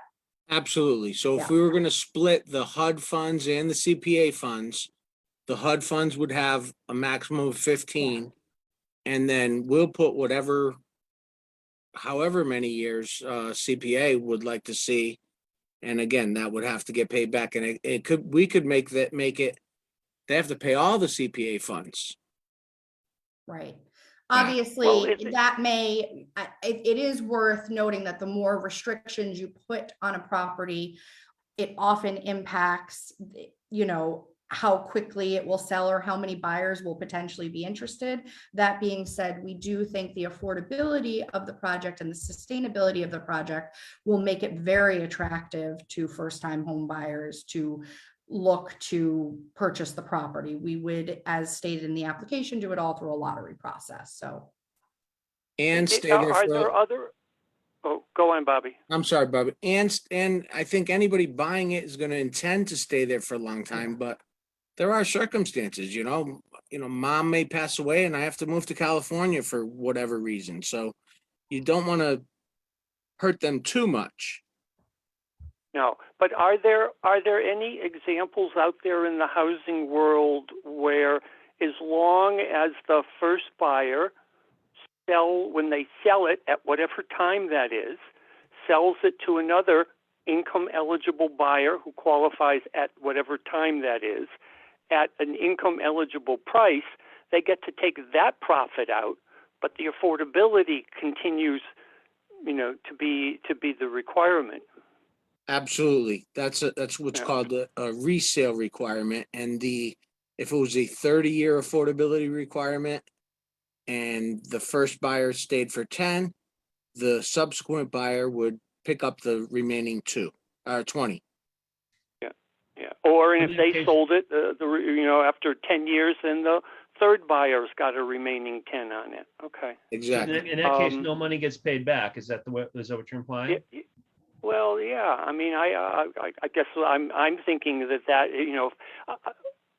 I'm thinking that it's one thing for us to buy in for long-term affordability. 15 years, at least in my mind, seems short-term. And now I got another question on this. So what happens if the developer who's chosen brings in the house under the $406,000 that you estimate? Let's say he's able to do it, or she's able to do it for $390,000, and brings it in $16,000 under budget. Is that a profit the developer gets to keep, or does home get No. some money back and we get some money back? No, yeah, so basically it would be less money going into the project. We would sort of fix the developer fee at the 12.5% of the initial budget that is agreed on. It would not be higher than that. And if they came in with a lower budget or the project came in at less money, it would just be less money going into the project. It would not be profit for the developer. Any cost savings, Bob, would be shared. Yeah. Usually Yep. in our developer agreements, we come in under budget for whatever reason, the cost savings will be shared. We'd have that clause in there. Well, I don't think we currently have that in all of our existing agreements. Okay. And any other questions from committee members? I have one. Okay, Ralph. So you mentioned that the money would be done with the maximum energy efficiency, minimum fossil fuel usage. Are you able to get any grants to support that, or do we have any idea as to how much extra that's adding on to the cost of the renovation? So that's been included, that estimate is included within the proposed budget there. And it's based on other projects of similar scale, and what we anticipate. Obviously, the developer, if they wanted or were able to, they thought there were other grants that they could seek, we would encourage them to do so.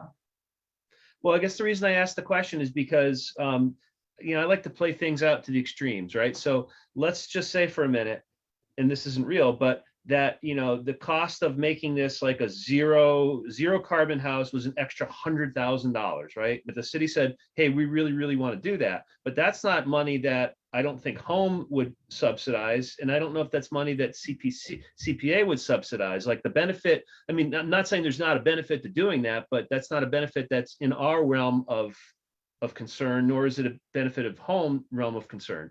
So how does that work, that the overall project cost is higher because of this this energy efficiency piece, but if that was removed, the project costs would be lower and the subsidy levels would be lower. So it sounds like we would almost be paying for that extra energy efficiency piece as well as home. Is that allowed? Well, so I think some of that is factored into the construction cost, right? The weatherization piece, energy efficiency, that a lot of that's factored into the construction cost. But you also have to remember that there's approximately 200,000 of the sale price that is also covering costs, right? So Right, okay. that's, yeah. Yeah, I know it's a little fungible, I guess. I mean, But in our, I mean, so we're looking at we've sort of developed this budget. We believe it's fairly accurate to what we anticipate the costs of the project we're looking at would be. And we believe it's all sort of factored into the construction costs there at this point. Okay. And Ralph, if today the heat pump to cool and heat this home, the rebate is X amount and it goes up before we go to contract, then certainly we're going to address that. Yeah. Sure. Yeah, I get it. Yeah, I just was just trying to get a handle for, like how much more it costs. Yeah, I mean, this stuff all makes sense, obviously, right? But to a point, it makes sense. But then when you're just kind of getting the money to do a little bit more, but I'm fine with it. I'm not going to belabor that point. And I will say that's why I think we're saying green energy to the maximum extent feasible, right? Oh, Like okay. we're not saying Yeah. it must be exactly this, we're sort of saying, get us the maximum you can get within the sort of funding parameters that we're laying out. Okay, it just says maximum energy efficiency Sure. in minimum fossil fuel. It didn't say to the extent feasible. Sure. I get it though. That's Okay. what the RFP will say, yes. All right. Okay. Any other questions from committee members? So then thank you very much, and we'll go on to the next one. In the meanwhile, Karen, can you just either send an email to the McKnight Dog Park folks, because I don't see them here, and maybe they're planning in logging in late, but I just want to give them one last chance to show up and make a presentation. All right, CPA Down Payment Assistance Program. Bobby, take it away. So we've been here before. HUD has a long-standing program where we can help people who earn 80% or less, equal or less than the area median income. We can give them down payment assistance. City's had it since at least 1998 when I bought my first house and I got this assistance, but many years before. And it's HUD Home Funds. But they also cap the sales price of the home at what they calculate at 95% of the area median sales price of the home. And in this hot market we have, they're currently calculating a home at $213,000 for an existing single family house. And if you go to realtor.com or a website like that, there aren't homes for $213,000.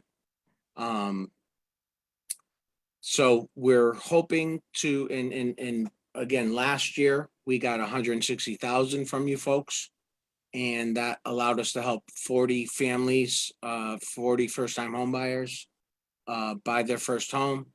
We got that funding, I think, in October, and it's already been exhausted. The HUD cap really holds us back, and we're hoping that we can get an additional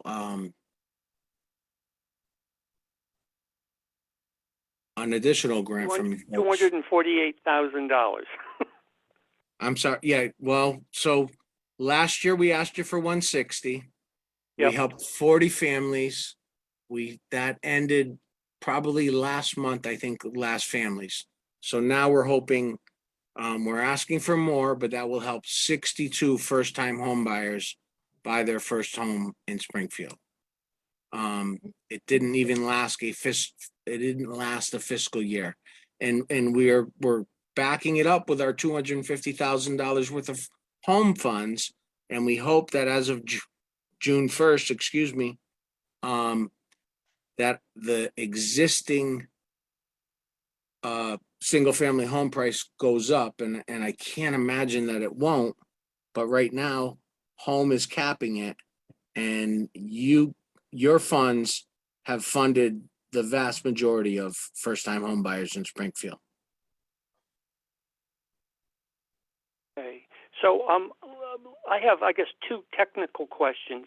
So my understanding in the application is like in the past, it's $4,000 forgivable loan, and the income is, at least with CPA money, is up to $100,000 of median area income. Correct? Correct. Yeah. So the first-time home buyer assistance program policy and procedures that you attach to the application, I don't see that there. I see it's 80% or below, and we give you $2,500. So I don't know if you attached an outdated one or whether it hasn't been updated since July 2018. But if the public is the one seeing this, then we got folks who don't know that they can make up to 100% of area median income and they can get $4,000. So, yes, Bob, I apologize. I must have, we are short-staffed. There's 2 positions and I was getting the application in there at the last minute and that's totally on me. In 2018, it was 2,500. We changed it to 4,000. The HUD guidelines are 80% of the area median income. Yep. Which are expected to go up on June 1st. But CPA allows us to go up to 100%. So Yep. maybe the sales price of the home was okay, but the person was 82 or 90% of the area median income. That's where the CPA Yeah. funds really help us let people into Yeah. this program. So if you could send us the revised policy and procedure handbook, so we can take this outdated one out and attach one that shows the reality of that we're funding up to 100% at up to $4,000, that would be good. Absolutely. And I guess the other question is since the program that we recommended last year seems to have come to an end, I assume you'll be sending us a project report outlining the, where you helped with buying houses and what the various income ranges were. Absolutely. I can get that to Karen in the morning. Yep. Okay. All right. There's maybe 2 or 3 who haven't actually closed on their homes, Yep. but we're there. If you apply today, we're not unfortunately unable to help you. Mm-hmm. Okay. And I guess let me just ask these other 2 questions. So would you have an estimate of how many of participating homeowners don't make it to the 5-year mark? Very low. Yeah. If somebody wants to sell or refinance before their 5 years, they get directed back to me because the way we protect these funds are with a soft second mortgage. So if after year 3 I need to sell, well, that buyer needs that mortgage to go back. So they come to me for either payoff. But what's happened lately is that these people are refinancing and they need our permission to refinance so we can subordinate our soft second mortgage. So there's well less than 10%. And I would guess less than 5% of people who are actually selling. Yep. And I'm assuming that what little then comes back because they don't make it to the 5-year mark simply goes back into the fund and you can then give it out to other recipients? Correct. And that's the way our Yep. longstanding HUD program has worked. There hasn't been, I can tell you that I think our first CPA grant was 3 years ago. There has not been one CPA person who has sold or refinanced since we've received these funds. Okay. And it's only 3 years, but Yep. it's rare. Okay. Ralph, was that it?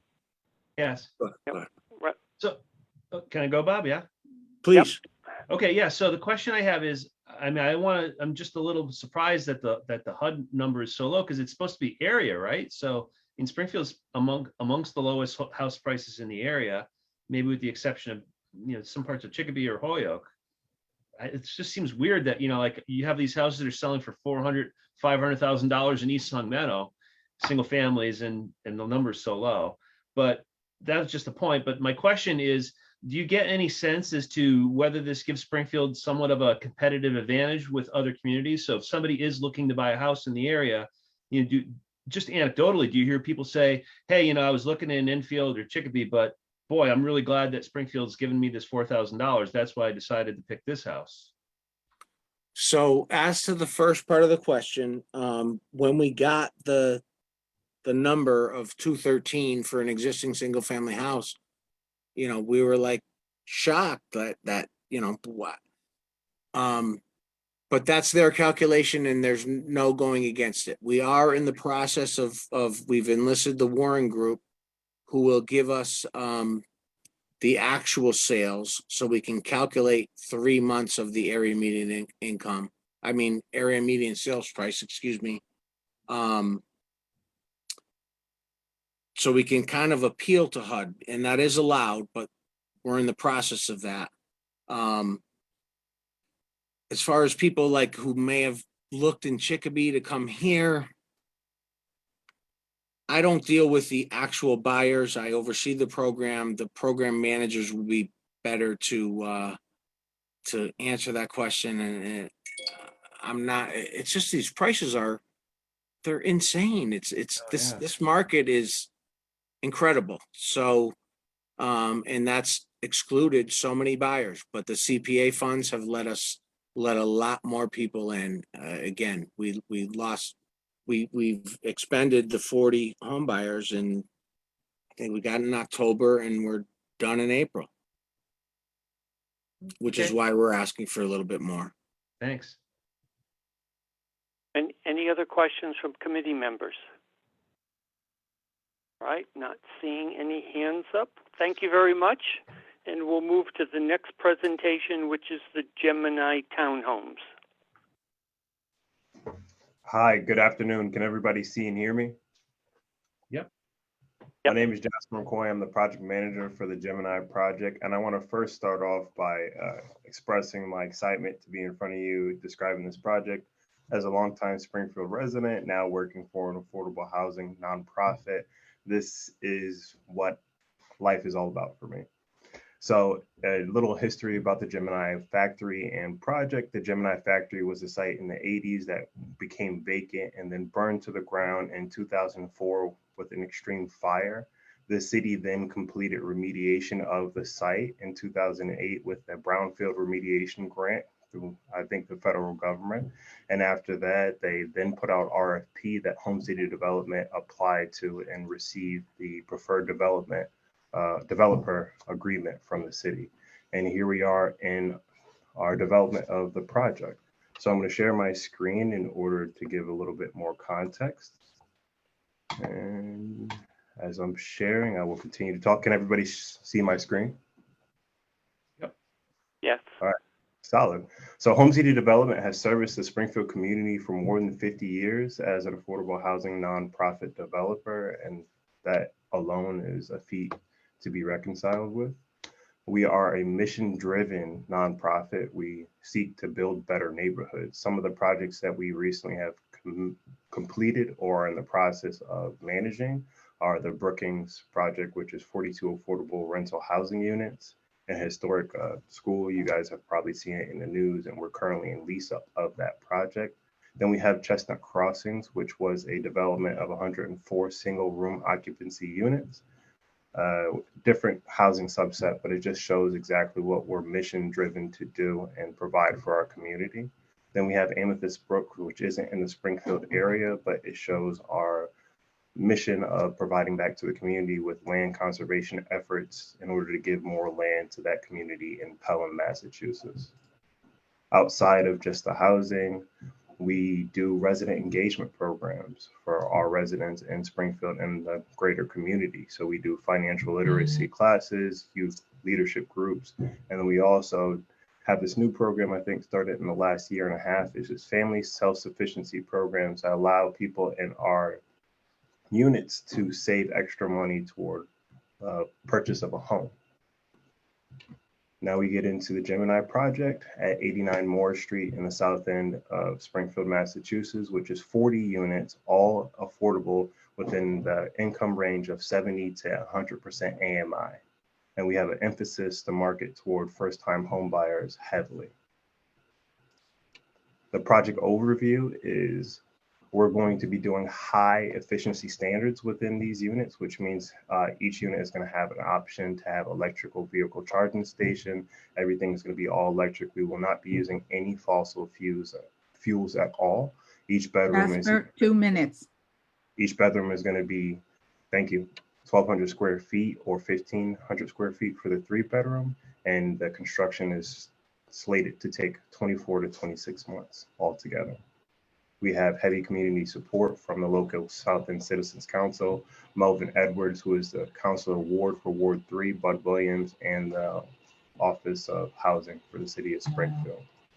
Our milestones within this project, we have signed the land disposition agreement with the City of Springfield, a construction loan term sheet with New Valley Bank, which is a local bank, and all these other milestones that you see on the screen. Most recently, we got an approval vote from the City Council for our special permit on this project. We're also leveraging resources within this project from home funds. ARPA application is in review, and we have a signed term sheet for $10 million from Mass Housing Commonwealth Builders.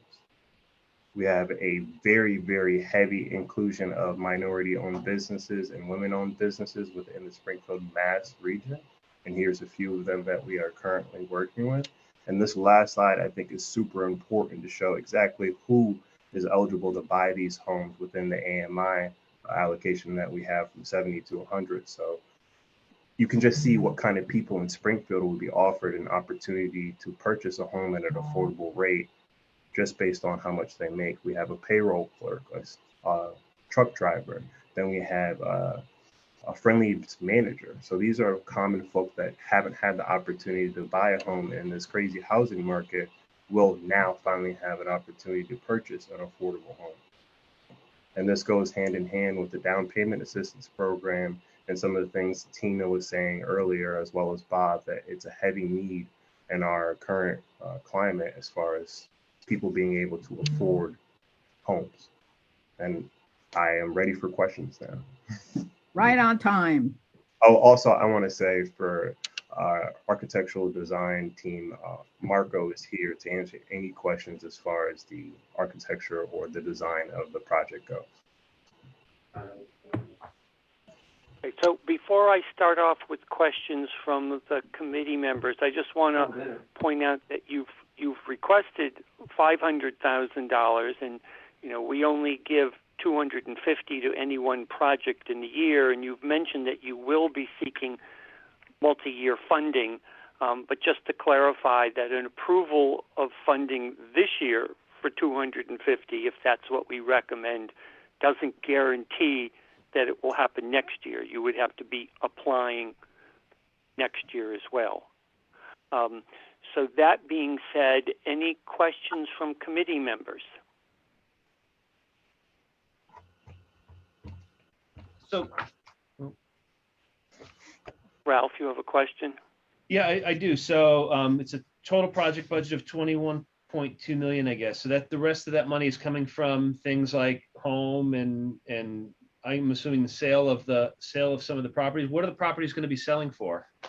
So currently the AMI for the city of Springfield has changed. So we're updating those, but as of the submission, the lowest was $140,000 for our 70% AMI, and the highest at our 100% AMI was $263,500, which is still $30,000 to $40,000 less than market rate currently in Springfield. It's astronomical. Yeah, I agree. Okay. And Jasper, this will have an affordability restriction on it as well. And if so, please speak to us about what that entails. Absolutely. We just got a new understanding of the qualifications for mass housing. So there's already a 15-year affordability restriction on the property, and it lasts for 15 years regardless of who owns it. So you have to buy the property, and if you decide to sell it in 10 years, you'll have to sell it to somebody who is income eligible within the same range. And after that, there's another 15 years that the city can impose as a right of first refusal within that same period, and they go into detail in the provided mass housing stipulations. Did that answer the question? Well, except now it answered the question on the first 15 years. I'm not sure what it means for the second 15 years where you say the city has the right of first refusal. That means the city of Springfield could buy the houses? I apologize. So yes, and I might not be explaining this perfectly because we did just get this change in the last 2 months as far as the funding. So the funding increased from our first portion from 6.6 million to 10 million total. And with that came new affordability restrictions. So it's 15 years off the bat that each individual has to hold on to the home or sell it to somebody who's eligible. And then there's another 15 years. And the way it was explained to me is the city has right of first refusal to purchase the home. But then also if the person sells it in years 16 to 30, the city can take half of the proceeds from that initial investment and then put it towards other affordable homes. So I think that I explained that correctly, but please don't quote me on that. I'll get more information to you either in an email with an update. Yeah, that would be helpful. Thank you, Jasper. So Ralph, you have a question? Yeah, I guess this is a question first for Bob and then for Mr. McCoy. So Bob, my understanding of the CPA community housing area is that the restriction is, kind of supposed to be in perpetuity. And, I know we sort of danced a little bit about that on the Eatondale Street property. And this one is asking for a higher amount of subsidy. What is your opinion on that? And I guess the question that would be for Mr. McCoy would it be possible to designate, a certain amount of the housing, a certain amount of units, whatever the number is, and it's not going to be very big, 1 unit, let's just say, as the CPA unit, which is perpetually affordable? Is that, in other words, if we find out that we can't give money for only a 15-year affordability restriction that's not permitted by the state law, would it be possible to say, okay, then, 500,000 out of 21.2 million, it's like, it's worth 1 unit. So we get 1 unit for that affordability, permanent So affordability. Ralph, let me first speak to your question, and then Jasper can speak to your question. Okay. So I guess 2 things. One is Chapter 44B, the overarching CPA law.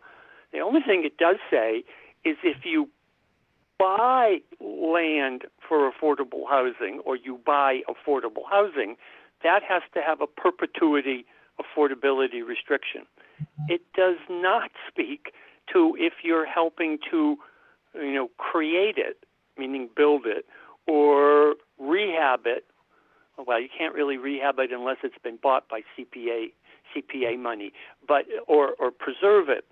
So we have, at least with our rentals, we have followed the example of the bigger funders like Mass Housing and Home. That with rentals, they've put on the 50-year restriction. So certainly in the last case on Eatondale Street, we were subsidizing one house at half of the subsidy cost. And so in that case, I think clearly we should be able to say, we want a longer restriction. In this case, it's a $21 million project with a lot of funders higher than us. And I think your idea of maybe deciding that we're theoretically participating in 1 unit where the affordability will be higher than 15 years has merit. And now I would, turn it back to Jasper to say whether, from his standpoint, does that seem to be a possibility? So I'll answer that in 2 parts. So first, our home funds will be allocated to the project are going toward 5 units that have to be under 80% AMI. So that's already affordability restriction. The 15 years is off the bat from from CFO, certified occupancy, all the way to the 15 years from that date. And then after that, we can put any affordability on, but this is the second point. And the fact of home ownership, it comes at a cost to availability to who can purchase these homes. So the 15 years to sell to somebody who's also eligible within the same AMI is a hefty weight to put on any first-time home buyer, and it is a great opportunity at any point. But to then move past the 15 years into 30, 35, 50, now you're putting a limit on people who didn't have an opportunity for long-term growth and equity within their household before this process of buying a home. And now you're locking them into something that allows them or keeps them in a system that has now perpetuated them not being able to move forward in their life. So I'm not opposed to it, and I don't think Home City is opposed to it. I just know currently we're at a market where people are buying homes for $400,000 around the cities around us, and our homes that we're selling is from 140 to 263. So to lock them out from any possible gains in year 15 to 50 would almost be selfish as a governing body or a developer to do so. But we are open to any possibility. Okay, any other questions from committee members? Juanita? This is an observation over the past few applications that we had with affordable housing. And Jasper, I do understand what you're saying about locking people in and not allowing them to sell after 15 years but it's like in 15 years, we're still going to have a tremendous need for affordable housing. In fact, I think we'll have more than we have now. So I can see both sides, but there'll always be a need. And I mean, unless something major happens, a need for affordable housing. And then where will it be? Anyway, just that is something I brought up to our executive director, and I talked to in lengths with Mass Housing about what affordability. So we're open to putting extra affordability or a cap on how much things could be sold, because that is something we are able to do, or we've talked about maybe being able to do. We haven't gotten full permission, but again, I want to go towards the eligible AMI from 70 to 100. These are people that make $59,000 to $84,000 currently at the 2022 AMI standards. Now, I make around that amount. So I just recently bought my house on Mulberry Street, which I'm thankful for. But if I didn't, pull up my bootstraps and get to that point, I probably wouldn't own a home now. So these people who have an opportunity at $60,000 to own a home and then move forward to equity growth within their family, after that 15 years to say that they can only sell it for a certain, it kind of locks them out. And now we're doing a disservice to our community. Whereas in the same time period of 15 years, I'm hopefully still going to be at Home City Development doing affordable housing. So we'll have more opportunity for home ownership units, which is a big push in our area. Whereas rental units, 50 years makes sense because there's always a cycle of people coming into those rental units and then on their own. No, that's a good point. And I hadn't thought of it quite that way. I was just thinking of future buyers. It wasn't taking into place the selling. Yeah. Thank you. Yeah. And I guess I would just say that, from my standpoint, this it's an interesting project without a doubt. It mends a scar in the South End, but it's a $21 million project. So basically largely the government is coughing up $500,000 per house to build it. And I guess in my mind, I'm struggling with, is $500,000 of government subsidy to build a unit, does that justify perhaps a little longer term of affordability than 15 years? Because the person who's there on year 15 and then sells is the one who really wins the jackpot, not the ones in between. So I would like to respond, Jasper. but Sure. I want to give Ralph an opportunity in case he wanted to piggyback. Oh, thank you. Thank you. Yeah, I mean, I guess the way that I was sort of looking at it was, and I understand what you're saying, and the question is, I agree. There's like a two-part benefit here. One part benefit is you have the housing, you're living in the housing for a lower amount, but then the second part benefit is now that you're past your restriction, you also get the benefit of reaping the difference between the affordable rate and the market rate. And I'm not sure that second part, although it's good for the people who are living there, and no doubt they need it, I don't know if it's really the goal of the affordable housing community, let's just say. The goal of the affordable housing community would say, well, the better benefit is, the price is depressed for the 15 years, and then when they sell, yeah, they're not gaining that jump in equity, but they did live in an affordable house for 15 years.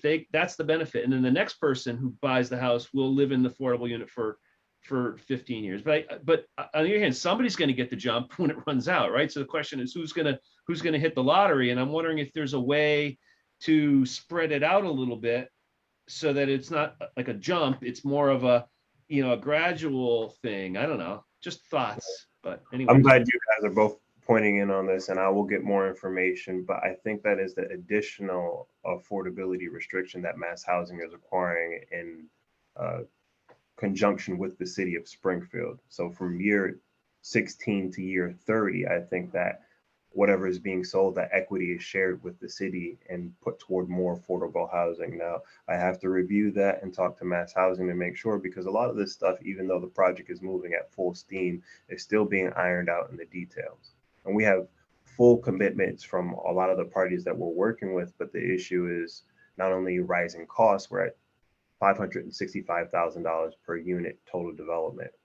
And so we're getting a little over a $250,000 from mass housing, and then our sales are recouping enough of what we can to make the project work, but things are not lining up as according to what they should be in this market. And so there's things that still need to be ironed out, but I do think that 16 to 30 year is supposed to be amenable not only to the fact that it's sharing the wealth, but giving the first-time home buyers the opportunity to create that within themselves. okay, it's a good answer. And any other questions from committee people? This isn't a question Juanita? but I just have to say they are beautiful. And they will, on that street with the row of other houses, I think it's gonna look really nice. They're really nicely designed. I'd like to give an opportunity for Marco from Architectural Environmental Life to respond to that, since he is our. Well, thank you very much. But it was a group effort. It was from our office and from Home City as well. It was a group effort. So any other questions?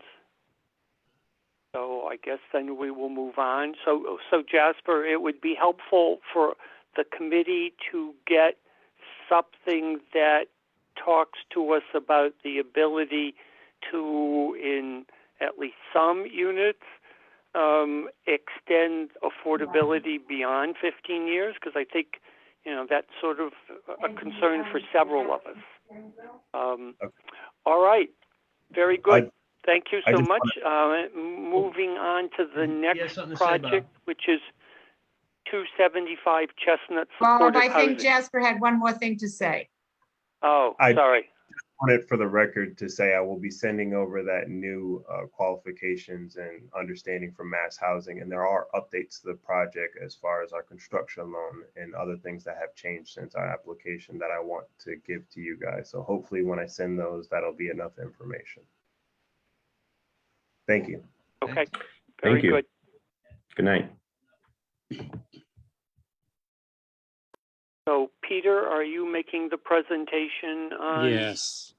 Hi. Yeah, I'm All right. Peter Serafino, Director of Real Estate Development with Home City Development, and sticking within the 5-minute time frame, I'm going to give you a brief overview of the project and then ask Christine Palmieri from the Mental Health Association to speak, followed by Jerry McCafferty from the City's Office of Housing.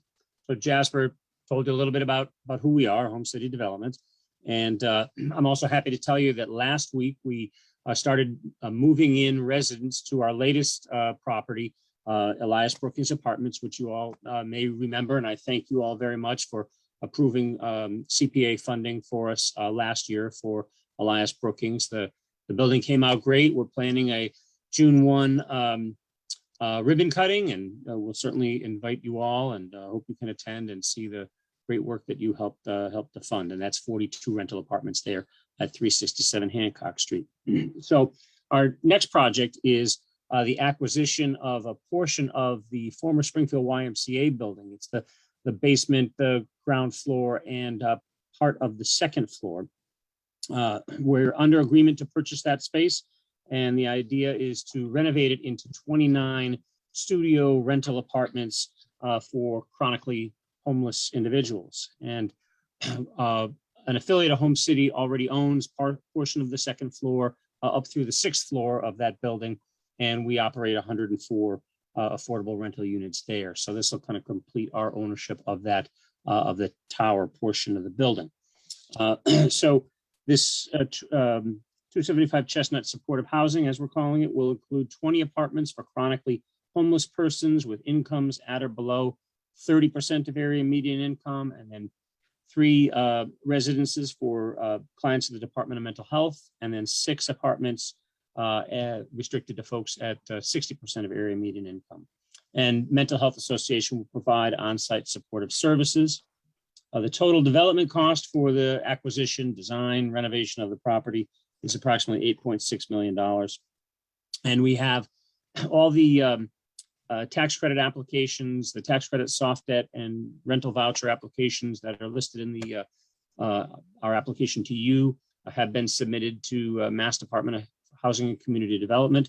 We're anticipating an award of those resources very soon, possibly in the next 30 days.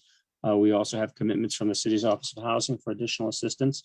And so our plan is to close on all the financing, complete the design, close on all the financing, and start construction in the 3rd or 4th quarter of this year. It'll take about 10 months to complete, and that we would ask for CPC assistance only when construction is complete, following the model of what we did at Brookings.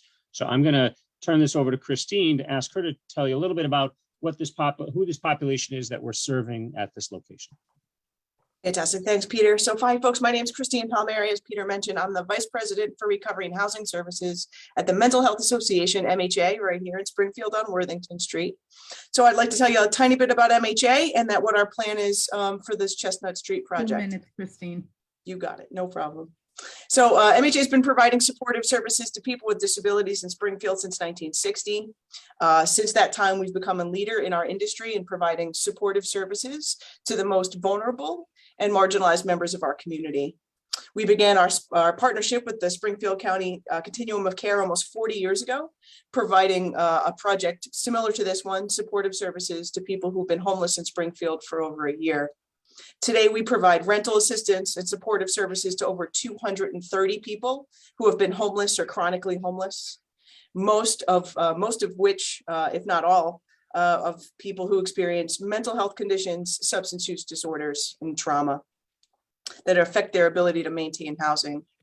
Despite the barriers that they experience, 100% of the people that we serve in COC funded projects maintain housing for at least 1 year, and 95% of those people maintain housing for 5 years. For this project, MHA will be providing staff on site 7 days a week during the day and early evening hours. Our staff will engage with these 20 formerly chronically homeless residents to provide supportive services that include teaching daily living skills, financial management and budgeting skills, basic housekeeping and maintenance, effective communication and advocacy. Our staff will make referrals to mental health and substance use treatment services, including those provided by our own outpatient mental health clinic. We'll support tenants to access public transportation and public assistance benefits, including income and health insurance. We've also developed a relationship and an agreement with Bay State Hospital's Wellness on Wheels programs. They'll be on site monthly to provide basic medical health screenings and primary care services to these tenants. And our staff will be working directly with the Home City Development and Property Management team to mediate any issues that might affect their tenancy and to help to create a safe and supportive living community for all tenants. Time is up. Perfect. Okay. So let me just ask a couple of questions before I turn it over to the committee. So in your project description, you say that the supportive houses, the majority of residents will be chronically homeless individuals transitioning from emergency assistance shelter to permanent housing. So I just want to make sure this is the permanent housing that they will be transitioning to, or this is the transition place before they go off to permanent housing? No, this is the permanent housing, and I'd like Jerry to just explain what chronically homeless means as well. Thanks. Hi, this is Jerry McCafferty, the Director of Housing for the City of Springfield. And I also administer the Continuum of Care, which is the Hampden County collection of providers who come together to respond to homelessness through housing. Chronically homeless people are people who are disabled and have been homeless for a very long time, a year or longer, or repeatedly 4 or more times in the last 3 years. For a lot of people, homelessness is brief. They get out of it and they're back into some kind of housing, but chronically homeless people get stuck in homelessness and are often the people we see living on the streets. And so they're in streets, on the streets, on riverfronts, in parks, and in emergency shelters for long periods of time. In Hampden County, we have a coordinated system that is outreach workers, emergency shelter providers, and housing providers that come together weekly to discuss chronically homeless people in our community and connect them to permanent supportive housing that is this type of housing, where they get the affordability plus the on-site supportive services to help them maintain that housing. So we literally have a list of people that the providers are coming together and going through and matching them to housing units and taking them either out of shelters or directly off the streets, but then getting them into a permanent housing solution. This one is really innovative and a very exciting project, and it's something that's sorely needed in the city. Thank you. So Peter, what is the length of the affordability restriction? Is this a 50-year restriction? Yes, it would be. There's a number of different funding sources from the state. Some are 30 years. The longest is 50 years. It depends upon the various funding programs. But yes, we would certainly agree to a 50-year affordability restriction on this property. Questions from other committee members? Ralph, you have a question? Yes. Do you have any sense as to the number of chronically homeless people in the city? I mean, have you done any inventory is a bad word, but have you done any surveys, I guess is the right word? I actually don't have it divided out by city, but there's in Hampden County, there are about 160 chronically homeless people. And yeah, but that includes Springfield, Westfield, Chicopee. Okay, no, that's I get that. Yeah, and so I guess my selfish reason for kind of liking this is, as I alluded to earlier, I know that the properties that we've had that are historic and abandoned in the city are frequently set on fire accidentally. I mean, it's not people going in just to burn them. It's people who are freezing cold in the middle of the winter and they light a fire inside of a house because it seems like the right thing to do. And maybe it is the right thing for them to do at that time. And I'm hoping that something like this could potentially, remove that population and put them in housing, basically, rather than being cold inside of an abandoned building. That is exactly what this project does and what our system does. And actually, I would, Springfield has a long history of doing this kind of housing. And I would say, actually, we have a smaller unsheltered populations than many cities our size. And it's because of projects like this one. Do we have other housing like this in the city? Yes. Okay. Juanita, you had a question? Yeah. And then Clinton. I just would like to know what the units are like. Is it a one room? Is there a kitchen? What are they like? Good. That's a good question. Yeah, this is what used to be called a single room occupancy space. So they're 270, 280 square feet, which is small. There's room for a bed, a dresser, nightstand, a desk.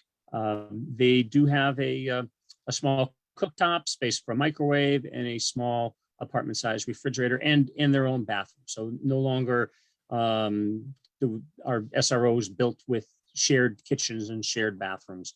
There are a lot of social issues with that, so everybody has their own space, but there's also some shared space, and this property will include property management offices for the Christine's counselors to meet with people, and some gathering space for folks.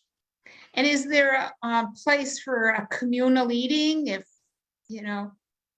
is there any space at all, like the way the old Ys used to work, really? Right, right. No, that, no, we do have some conference space, but it's generally not open full-time to residents anytime they want. But in a lot of properties, we do like to encourage folks to interact and to socialize.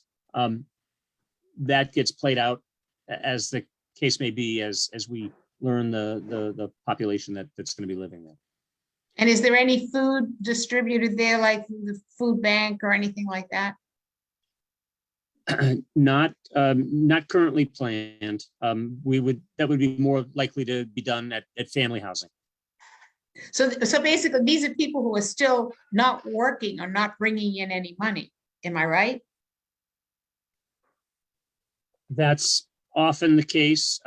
Christine could maybe speak a little more to sort of the progression of folks as to when they arrive and how they fare while they're there. So most of the people that we serve who are chronically homeless are on some level of disability insurance or Social Security insurance. Part of the work that we do with them is to try to maximize their income, whether that's to try to get them part-time employment or to make sure that they're getting all the benefits that they qualify for. You know, and as this project develops, we understand the needs of the tenants that are there. We can definitely partner with food banks to try to make that you know, an opportunity. And part of the work that we're going to be doing on site with Home City Development is to kind of create that level of community where there might not be like a communal kitchen, but, you know, if we have the opportunity and the staff on site 7 days a week, you know, to have some community space and some community events. So it feels, you know, like not just 20 tenants, but a community of people living together. Sounds good. Clinton, did you have a question? Yes, I wonder, are you primarily servicing people with substance abuse concerns? I'm sorry, you broke up there for a minute. Can you repeat that question, please? Yes, are you basically working with people who have substance abuse issues? Christine, you want to answer that one? I think it's reasonable to expect that some of the people living in this project are going to come to us using substances, yes. But as I mentioned, some of the work that we do is to provide substance use treatment to those who are interested in recovery. What's the age group of the people that you're working with? People over the age of 18, individual people, not families, individuals over the age of 18. And to whatever age after that? Correct. Okay, thank you. Yeah. Okay, Ralph, you had a question? Yeah, one other question that just kind of occurred to me. So, you know, is this a Springfield? Is this for people who are from Springfield, or is this seen as a regional solution, or how's this going to play out? There's a couple of ways to answer that. I mean, it's housing, and under fair housing laws, you know, we'll accept applications from people. You know, we won't discriminate against people, whether, you know, if they live in Springfield, Chicopee, Holyoke.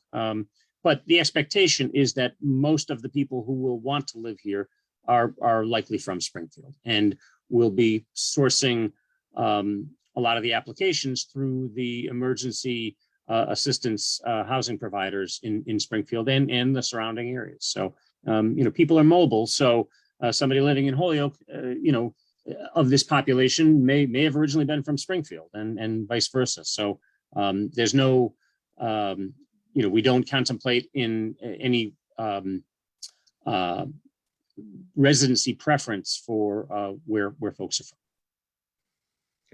I also just want to point out that the continuum of care is working with multiple cities to create permanent supportive housing, and they're doing it in various ways. So for instance, Holyoke devotes housing choice vouchers for chronically homeless people. There are some projects in Westfield that are happening. There's several things, and use of vouchers is used a lot to help people to move outside of Springfield, and especially if they are from other communities, we tend to use vouchers to try to get them back to their communities.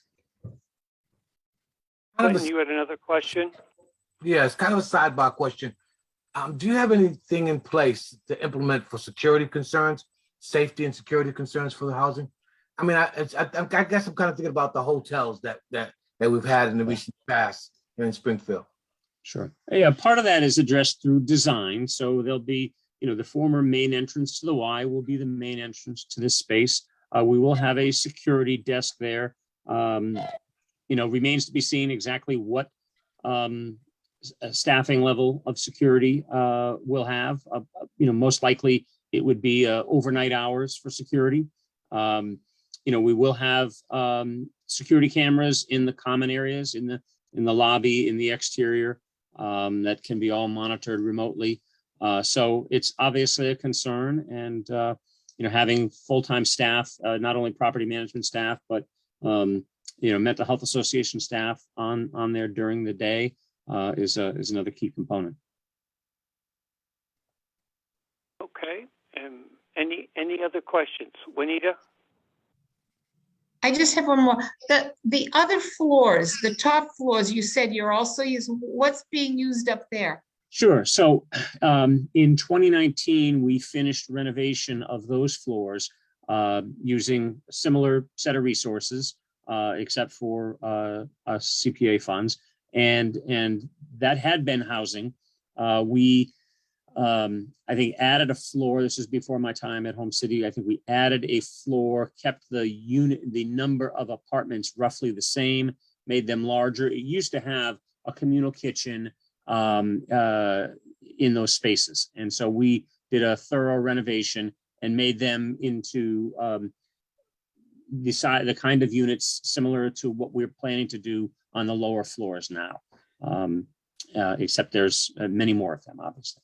So it'll be fairly seamless to folks from the outside, but clearly one has our new project. The 29 units will have a much more heavy supportive services component and catering more specifically to chronically homeless, which is not the case with the folks upstairs. We have people living upstairs who work full time. I mean, it's still low income, but who work, and it's a much more diverse population in that portion of the building. Okay. And any other questions from committee members? Yes. Rhonda? Yes, I have a question, Bob. Yes, I just wanted to know if I'm understanding you correctly. You're saying there is no communal kitchen in the building at all on any floor? Currently, so this used to be the Y, all right? And there are spaces that are still kitchen spaces right now. They won't be included in what we're doing when we complete the renovations.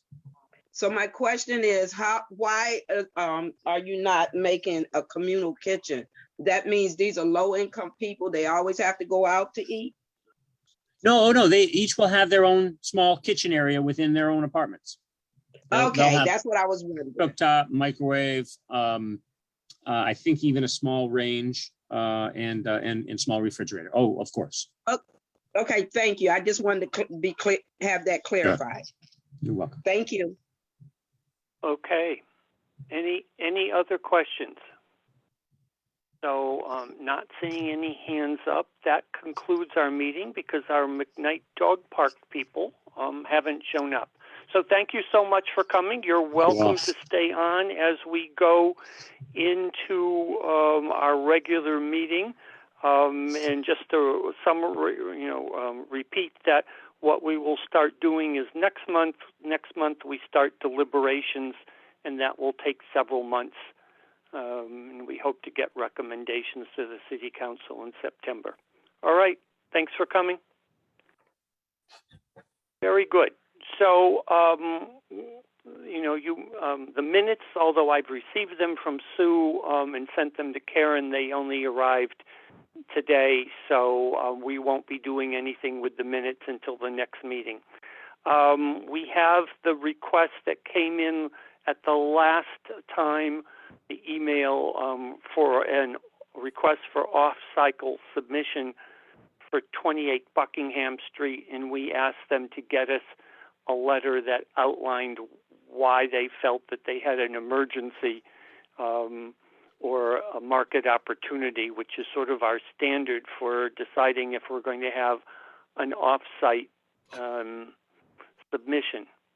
So Karen, you had sent that to everyone? Yes.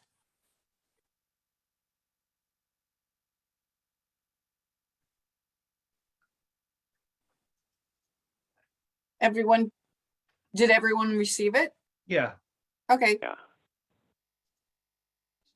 Want me to do something with that or? Well, no. So if everyone's seen it and read it, then I guess what I would like to do is to have a motion, Well, and then we will have a discussion and a vote on the motion. I have a question first. There were two letters, right? Well, so there was one letter came in from 28 Buckingham Street. No, I That meant was on two the letters for agen- 28. I thought I meant two letters for 28 Buckingham. I thought we had I don't something remember fixed. seeing two letters for 28 Buckingham. Oh, maybe. All right. I guess I'm kind of mistaken. There was one that we're not going to be discussing tonight on Fairfield. No. I'm sorry. Well, I guess I was just mistaken. I thought that the way that I heard, I thought I read something that basically said, well, so here's the way I guess maybe this is why I thought there were two letters. I got two pieces of information. One is in the email that said their property on Mill Street. Oh, okay. Their property on Mill Street can wait for a roof. Okay, that's why I was confused. I thought that it was sort of like 28 Buckingham could wait for a roof, but no, they're talking about another property that they have for just no particularly good reason in this statement. Okay. Well, you did receive an extra letter. There is a budget that was attached. Right. As well as the letter itself. So yes, there were two attachments. Okay, I understand. No, I was confused because I thought that the first piece of information that I read sort of said, "Oh, we can wait," and then the letter basically said, "The porch is ready to collapse. The following repairs are needed." So, okay, I understand now what is going on. Okay. All right. So, to satisfy Bob's request, I would like to make a motion that we entertain the off-cycle request for 28 Buckingham Street. Second. I'll second it. Okay. So discussion. All right. Ralph? So I got the impression that they're asking for a reimbursement. They're doing the work immediately and they're asking for reimbursement. So I don't think this is eligible, is it? That's not how we've done business in the past. Correct.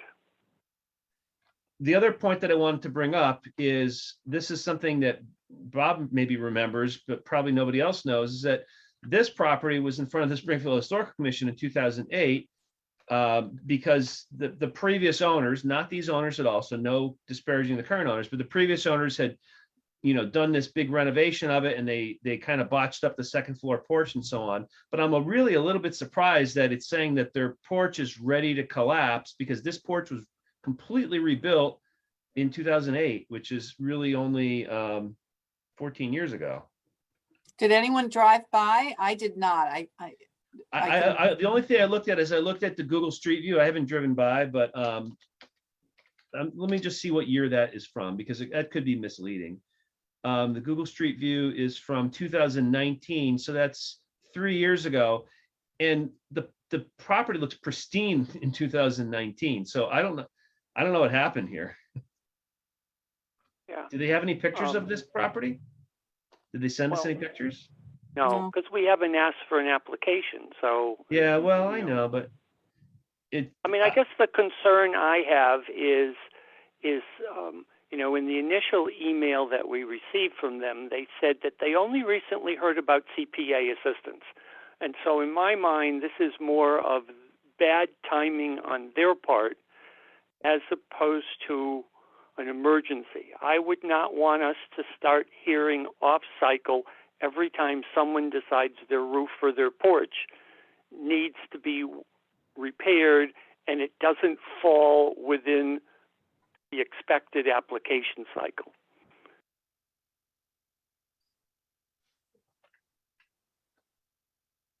Yeah. Other thoughts from committee members? I agree too, and I'm also not getting the urgency because to me that there's a disconnect with this idea that the porch is ready to collapse with me knowing that it was completely redone 14 years ago. Like And then when I look at the Google picture, now admittedly, I didn't drive by there, but when I look at the Google picture, it doesn't look like there's a thing wrong with the porch 3 years ago. So I'm just having a bit of a disconnect. And I know that they didn't put in an application, but I feel like if you're making the case that it's an emergency, that you should sort of substantiate that a little bit without having to put in an application like, hey, and you know, the funny thing is I actually did I did a double take because when I look at the Google Street View of the house next door, their porch is collapsing, right? So I thought it was the wrong address at first. And then I said, no, it really is the yellow house that was redone 14 years ago, not the gray house whose porch is visibly collapsing in the Google photo. So I don't know. It just doesn't really add up to me. So thoughts from other committee members? Yes, I've been by that house several times and I disagree with it because I'm like Ralph, that porch is not falling down. And I see the people, it's like a halfway house. They're always sitting on the porch. Yeah, you're right. So Thank you, Rhonda. they wouldn't let them sit there if it was ready to collapse. Right? Right, but it's the I've been by that house several times. It's the upper porch, not the lower porch. Well, the upper porch isn't for sitting on anyway. They completely renovated that house. 2008. And that's what they botched. They botched the upper porch. Because I know someone who lived on that street and I know for a fact that house was renovated. So it sounds like we need to take a ride by. No, I don't see any urgency here. I would just say there is not one. No. I mean, I spoke with her as well as this letter, and they would need to do this like yesterday. So she's giving me urgency in her words. So I feel like we need to see the damage, or we need to see it either visually or a drive-by or something. I mean, I don't see her just making this up that it's an emergency if they're planning to do the work as soon as possible. Well, the other problem I have with this is when I looked it up on GIS, when they bought it, which was about 5 years ago, the assessors say they bought it at foreclosure for $37,000. Wow.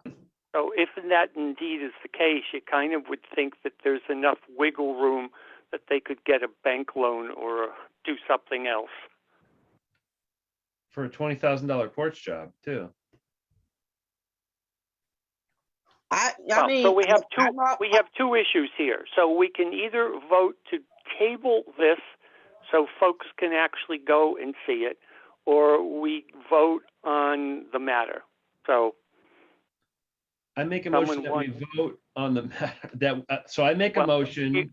You've made a motion, Ralph. Oh, you're right. The motion is there's already a motion which is to grant an off-cycle recommendation submission. So I guess if there's someone who wants to make a motion to table this discussion, and so that the committee members can go look at it, that should be made now. If we don't have a motion to table it, we will then have a motion on allowing an off-cycle submission. Well, if we have had two responses and we still don't know what's going on with this, personal opinion again, I would say no.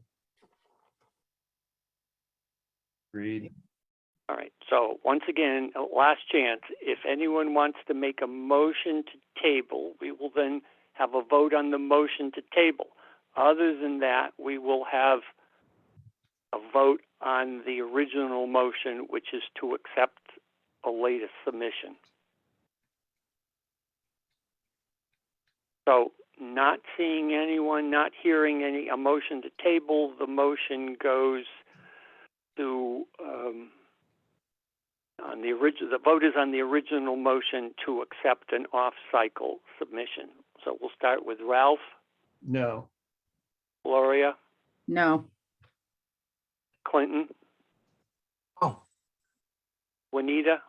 No. Rhonda. No. Lamar. No. And Bob is no. Okay. And just to clarify, we also received a letter requesting an off-cycle submission from the owner of 14 Fairfield Street. That arrived after the agenda had been made and posted, and since it requires a vote, I'm not bringing it up tonight since it wasn't an agenda item. It will be on the agenda for our June meeting. All right. So just to follow up on that, I know it's not on our agenda, but just would it be possible for that person to provide, the same information that we asked of 28 Buckingham, which is like, why is this an urgency off-cycle? So Ralph, Karen has sent out the letter from him, Right. and it is a 2-page letter. So Yeah. I guess I know, I read it kind of. Well, so I guess what are you asking that they, with Yeah, with all right, I 28 withdraw my Buckingham? question. I withdraw my question. Never mind. Do you want me to ask him to send pictures or people? No, we shouldn't really. So I didn't, so let me put it this way. I didn't fully read the letter to fully appreciate it, but from what I read of it, the sense that I got was more about all of the work that he's putting into the property rather than why this is why this needs to be an off-cycle application, right? In other words, the off-cycle application is economic opportunity or, urgency. And I know that there was some amount of urgency in there, but, so that's all. Without discussing it now, since we're not supposed to, Karen, can you just make sure that he has applied all of the urgency information so that we don't get to the next meeting where we do discuss this and say, maybe we should ask him for more information. Right. That's all. Okay. All right. Lamar, you have your hand up? Yes, I think that the letters are fine, but if we're considering an off-cycle, maybe we should invite the applicants in for a small presentation, just so we can, answer any questions or just have a better idea of what they're going through. Yeah, I guess my concern is I see us going down a slippery slope with everyone whose time frame for doing whatever has to be done that doesn't match our annual time frame will be coming in to say, consider me off cycle. And I'm just very nervous that every historic resource in Springfield, every affordable housing project in Springfield can be coming in and saying, please consider me extra. I've been willing to do it when they are vacant, deteriorated buildings, because as Ralph knows, time is a real threat for vacant, deteriorated buildings. Yeah, that's why I don't want to sort of say blanket, no, we're not going to accept them, because you could have a building that has a fire and the person says, I need some money for a roof just to cover up the, just to keep the water out. And that would be something that I would think would be a really urgent thing. Not like, I've decided to do some work now and I missed the deadline, like Buckingham, which I think kind of happened.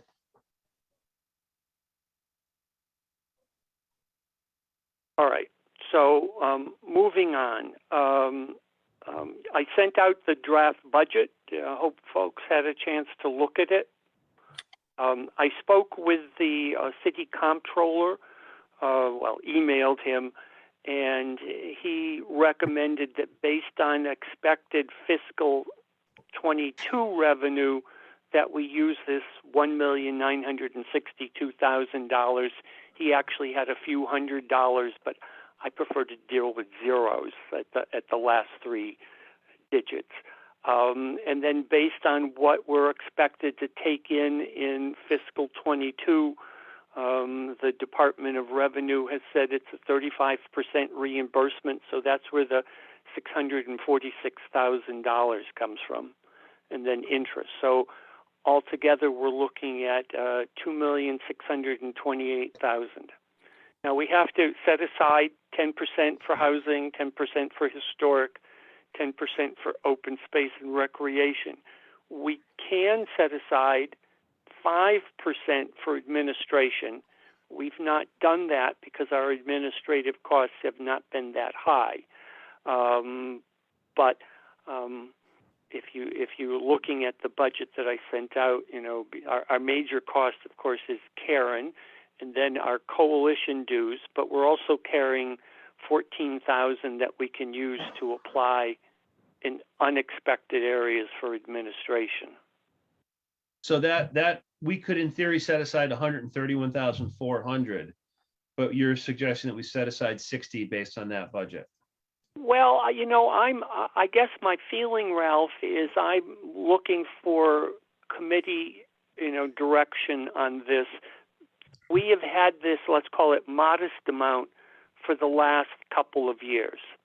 So whether we want to continue it, knowing that we've got a $14,000 line item for unanticipated expenses,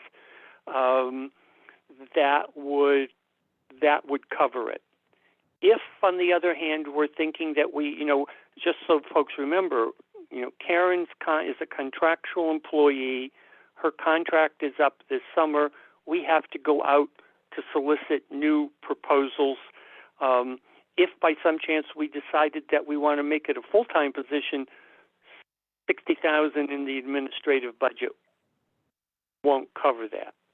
So that's sort of the question as to whether we want to bump up the budget that gives us the flexibility of making her position full-time as opposed to keeping it at what it is. What would be the impact if we just said right now, this is 60,000 is fine, and then the summer comes along and we say, oh, you know what, we really should go full-time. Are we sort of restricted from transferring money, or is it just the issue that we would have to go to the city council to say, you know, hey, listen, we only budgeted 60,000, but we would like to, you know, we're permitted to budget 132, so we'd like to move some more money from unallocated into administration. And, you know, and I don't know the answer to that question, Ralph. Don't know whether it's, I mean, unless I know for sure, I'm pretty sure that, you know, if this is what is ultimately approved by city council, we have some flexibility within that 60,000 in those line items. Right. I don't know whether we can go back to city council and say we want to reduce the unallocated reserves down by, you know, X amount. I imagine So we maybe, could.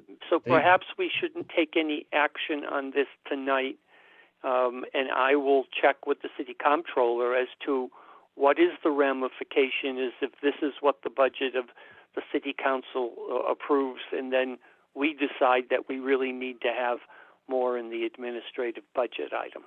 Because then the flip side would be if we just said, listen, we're able to allocate 131,400 to administration, we could do that, but then we wouldn't be able to spend that money on anything else, I guess. Well, no, because so you know we're always in general we're recommending money from the year that closed. So let's just pretend that we ultimately have a big administrative budget. Next spring, if when the books close next June 30th of 2023, we've only spent $60,000. The remainder of that money automatically rolls over into the unallocated reserves. So we could indeed then spend it on a project. You're quite correct, Ralph, that we can't spend it on a project this year. Right. Because it's not budgeted this year. But we're always spending money from the previous closed year. The only exception of that was when we threw in an extra $25,000 for Magazine Street Park. That came out of this year's money. And clearly when we got City Council to approve the continuation of the Historic Homes program, that came out of this year's money. Okay, so then the only reason to not go up to the 132 is probably because this budget needs to be approved by the city council, and that would probably invite questions if we just randomly brought it up to 132 and our answer was, well, we did it because we can. And we would probably want to have a good reason for that. Well, we did it because we may indeed decide that we need a full-time person. Right. Okay. Yeah. We found ignorance. Excuse my ignorance, guys. Have we started to begin to find a need and a reasoning for full-time administrative work? So certainly Karen, now that Karen's doing the historic homes program, that's, even though she'll be paid for out of the historic homes budget for the work she does on that, that increases her estimate. But let me share with you what my concern is. At some point, Karen's going to retire. At some point, we're going to have to look for someone. So the question is will we find someone who's a good candidate if this remains a part-time position as opposed to it becomes a full-time position? And I'm not sure. My fear, because the last time we went out, we didn't have very many candidates at all, because most people aren't looking for a 25-hour-a-week position with no bennies. Nor do they understand CPA. Correct. So I guess the question is more not so much do we need it now, will we need it at some point? And do we make the transition now, or do we make that transition at the point that Karen decides she's retiring? And then we know we have to do it. I don't know. I don't think there's a right answer or a wrong answer, but that's sort of in the back of my mind. Bob, when Yes. historic housing repairs, there's the consultant and there's someone from the city to look at the contractor's estimate. Where does that money come out of? The historic resources?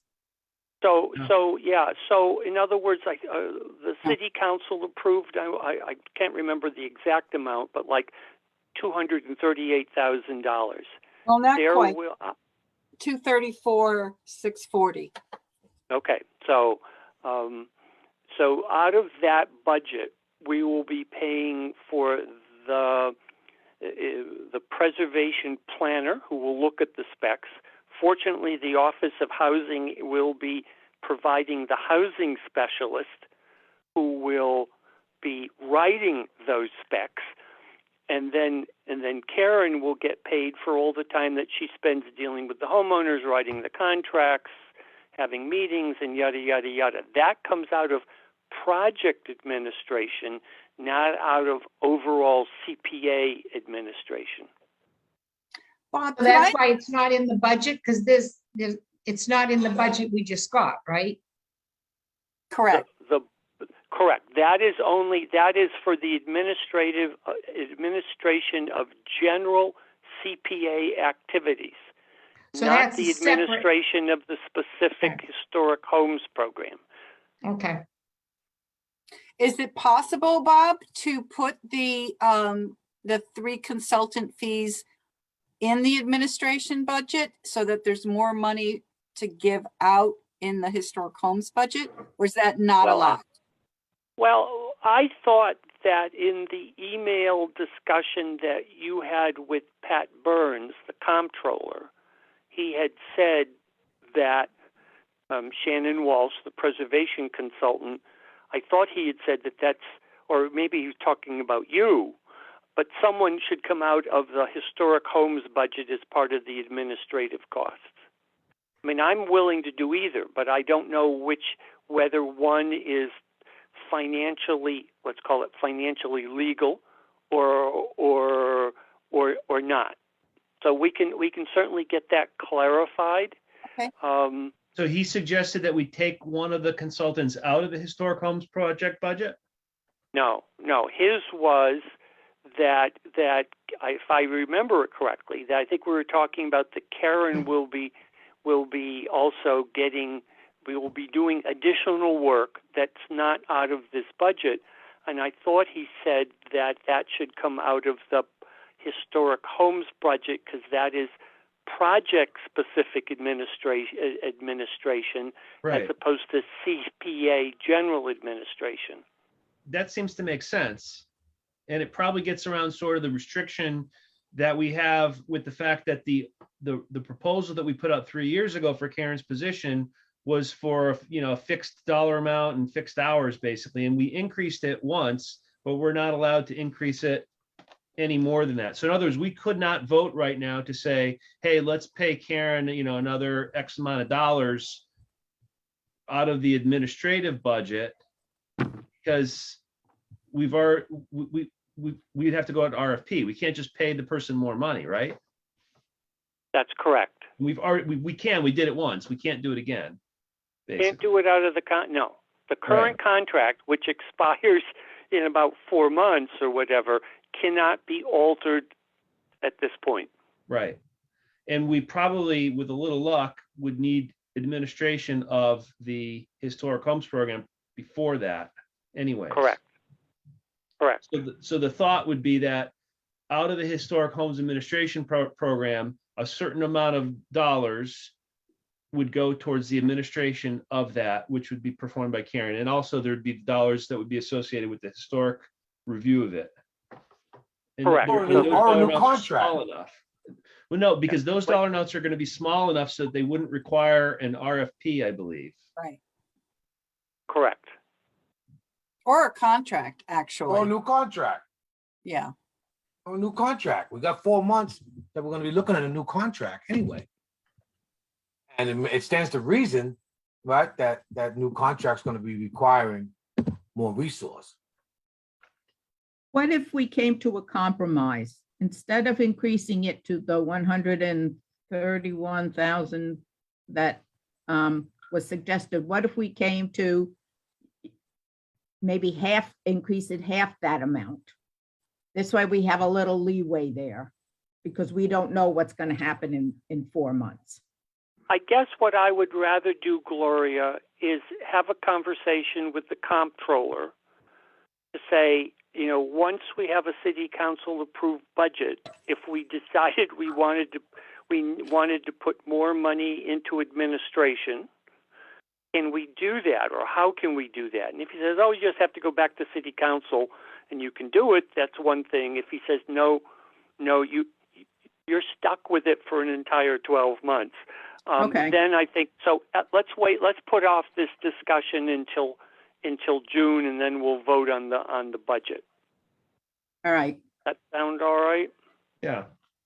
Yes. Okay. And I will double check in having the conversation with Pat Burns just to make sure I understood correctly that Karen's time administering the historic homes program and Shannon Walsh, the preservation consultant, her time comes out of, in a sense, a portion of the historic homes money. Okay. Sounds like a plan. All right. And that brings us up to just an update on the historic homes program. So I don't know whether Ralph's going to talk about it or Karen's going to talk about it. Well, I guess I'll start. I would say that we're very close to having the application finished with maybe 1 or 2 points that need to be sort of addressed. But I think that it's really a 2-part application, if I'm not mistaken, right? So would it be feasible to sort of release the first part to the public, which I think is pretty solid? You're talking about the preliminary application, right? Right. Yeah, because I don't think we have any discussion points on the preliminary application, certainly not the page. And there's nothing really even on that program overview. So I think that everything that's there is, there is one more. There is one thing, which is, I don't know if you want to bring this up or not, where it does state that once this preliminary application is put through, they only have to apply once. So if there's funding that comes up in the next cycle. You mean next year? By next cycle, I mean next year. Or next year. Right. That their application would stay on file and that we put back into a lottery. And so that's in the preliminary application, but that was the discussion that the committee wanted to have on whether we wanted to allow that to happen so people don't have to keep applying. Well, so I guess that's the Bob. Bob, I mean, do you want to have the discussion with the entire committee, or do you want the subcommittee to hammer that part out? Well, I'm inclined to let it go to the subcommittee unless other committee members really feel strongly. So if you understand the issue, its question is if you put in an application and you don't win the lottery, there's the option of either your application stays on file and you automatically go into the next lottery, or sorry, you have to reapply next year with another preliminary application. I think it's a minor point, and so, but See, if other I kind of committee think it's a members bigger feel point than that. I think it's a bigger point, to be really honest. I mean, I'm a computer programmer and I like to think of all the paths of the decision tree. That's why I see some pitfalls in there. I And- agree, because I don't think we should be responsible for making sure we have that application for the next cycle. And we That's a don't know pitfall. what would change in that not next cycle, but what changed with them. And we might have to keep it on file for 5 years, 10 years if this program continues on. And I think that's a pitfall. So let's say this, Ralph, say that there is extra funding that comes in and we have like an extra 100,000, like what, and all those applications, they're just void now because they just submitted something 3 months ago and it's the end of the year. I mean, I feel like there should, Yeah, there should be a middle ground. Maybe we keep it for a year, like one additional cycle or something. Well, that's the unknown part, right? Like I hear what you're saying there. And if we all of a sudden got more funding into this program for this year, then yeah, it makes sense for that application to stick around for the year.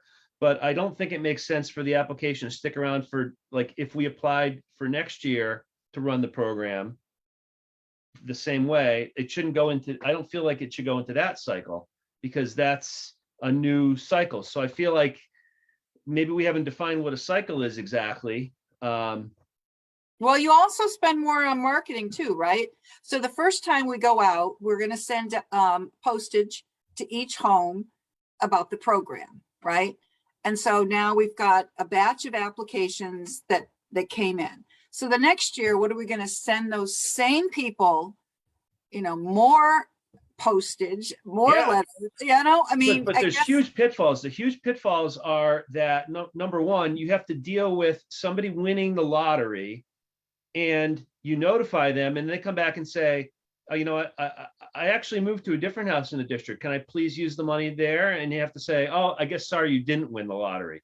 You also get into the issue of somebody could move and then the next year or a year after that, they can put in an application for their new house and their old house could win the lottery because it's still in the hopper, right? You have to keep track of these applications now in perpetuity because we basically said, hey, once you've applied, we're going to keep you on file and keep reapplying you.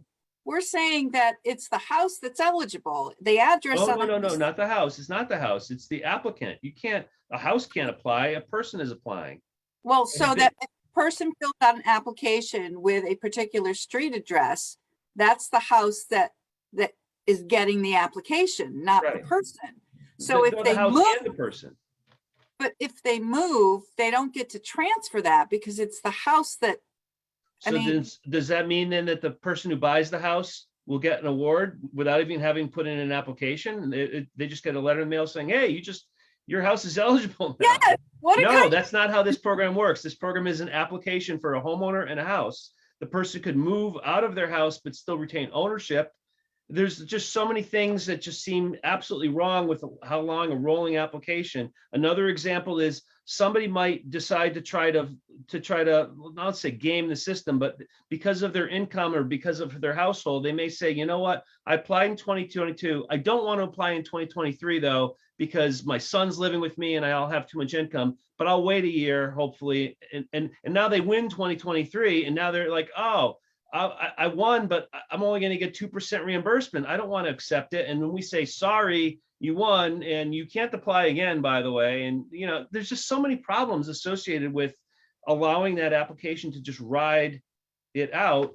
There's not, the only thing you're really gaining in benefit is that somebody doesn't have to apply again, or you don't have to market to them. But the marketing, I think, is a good thing. We have to market it anyways. We're going to market it to the entire districts. we don't want to kind of get, complacent about marketing. It just doesn't make any sense. And it wasn't in last year's program. I mean, I didn't put it in there either. I mean, you put it in there, and it's not something that the subcommittee decided to put in there. So, I mean, just based on that alone, I would say we didn't put it in there. It just appeared in the application. That's what the draft is for. It's not a mirror image of what was done last year. So if that's not something that we want to do, then that's fine. I can just pull that out. But Bob and I had a discussion on it, and it seemed like it was a reasonable thing, but you're bringing up other, pitfalls that could happen. So it's worth a discussion on. That's fair. Yeah, that's fair. But so the question is, do we want to vote for it now? Do we want to convene the subcommittee? Do we want to do it via email in the subcommittee and have the subcommittee just, send out to that list that we're on? How do we want to handle this? Well, I guess The what we're talking subcommittee. about that is there's one other issue too, and then we can decide if we want to just put both of them on there. And Bob, that was the income thing? no, Bob, there was, I don't know if you got the preliminary and you got the draft, but we have a date on there for was it 1940? Any house built after 1940, where last time it was 100-year-old home. But this year it's less than 100 years old. So that's a significant change than what was done. Well, one of the reasons that we decided on that is that Colony Hills, which was not part of the program last year, their houses were built in the 1920s. So the standard that planning chose to have, which was you had to be over 100 years, would rule out a bunch of houses, certainly in Colony Hills and perhaps in some of the other even parts of Forest Park. And so I think there was the discussion that, well, we would raise it to 1940 because all of the capes and the ranches that got built in Forest Park and in McKnight came after 1940. Okay. Yeah, that was something that was not ever specifically talked about in last year's program with the CPC. Is something that planning just put into their application, basically. Okay. And so then the third thing was the modification of income that we received notice that we're going to use the same level. Did Rhonda and Judith, did you guys all meet and this is what was your decision? Rhonda? Yes. Yes. Okay. All right. So then it's just two issues then, right? No, just one on what we want to do with the liaison program goes to us. Scott Forrester.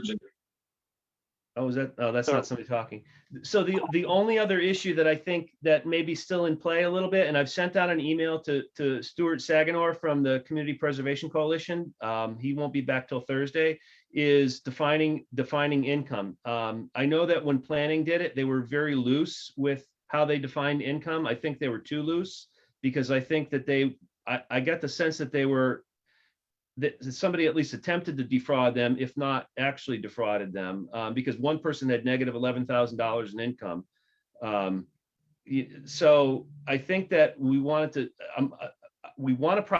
I'm assuming we want to go with a 1040 adjusted gross income, which is pretty typical for various programs that exist out there. But I asked Stuart to say if there is any kind of guidance he can offer us on that point, because our current guideline says something like 1099 W-2 or equivalent, but Right. That's not, I don't think that that's in line with other programs. Well, the reason why, the thing is that when you're asking for their actual adjusted gross income, that is when you make your deductions, other credits. If it's a business that they have, then yes and no. Business, then that's where negative $11,000 of income can come from.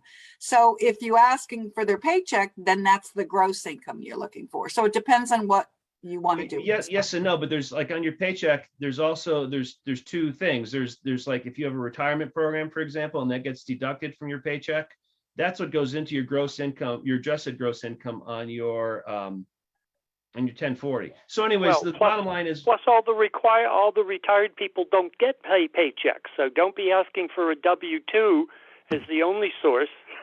yeah, I agree. So my thought on the matter was that because certainly people who are who only have income of Social Security do not need to file a 1040. But if you're only on Social Security, you're below our income limits anyway. So we don't need a verification as long as they basically, say, hey, or sign an affidavit that said I did not file a 1040 because I was not legally required to. If you're not legally required to file a 1040, then you make below the income threshold. But what the gaming opportunity is, if we ask somebody to provide either a W-2 or a 1040, if they're a 1040 employee, they could provide and they have a small W-2 income, they could provide the W-2. If they're a W-2 employee and they have a small 1040 employee, they can provide you with the 1040. So we want to capture all of the income. We want to get a true picture of the income, and that all winds up on your tax form. Ralph, did you have a conversation with Bobby DeMusis on what they do?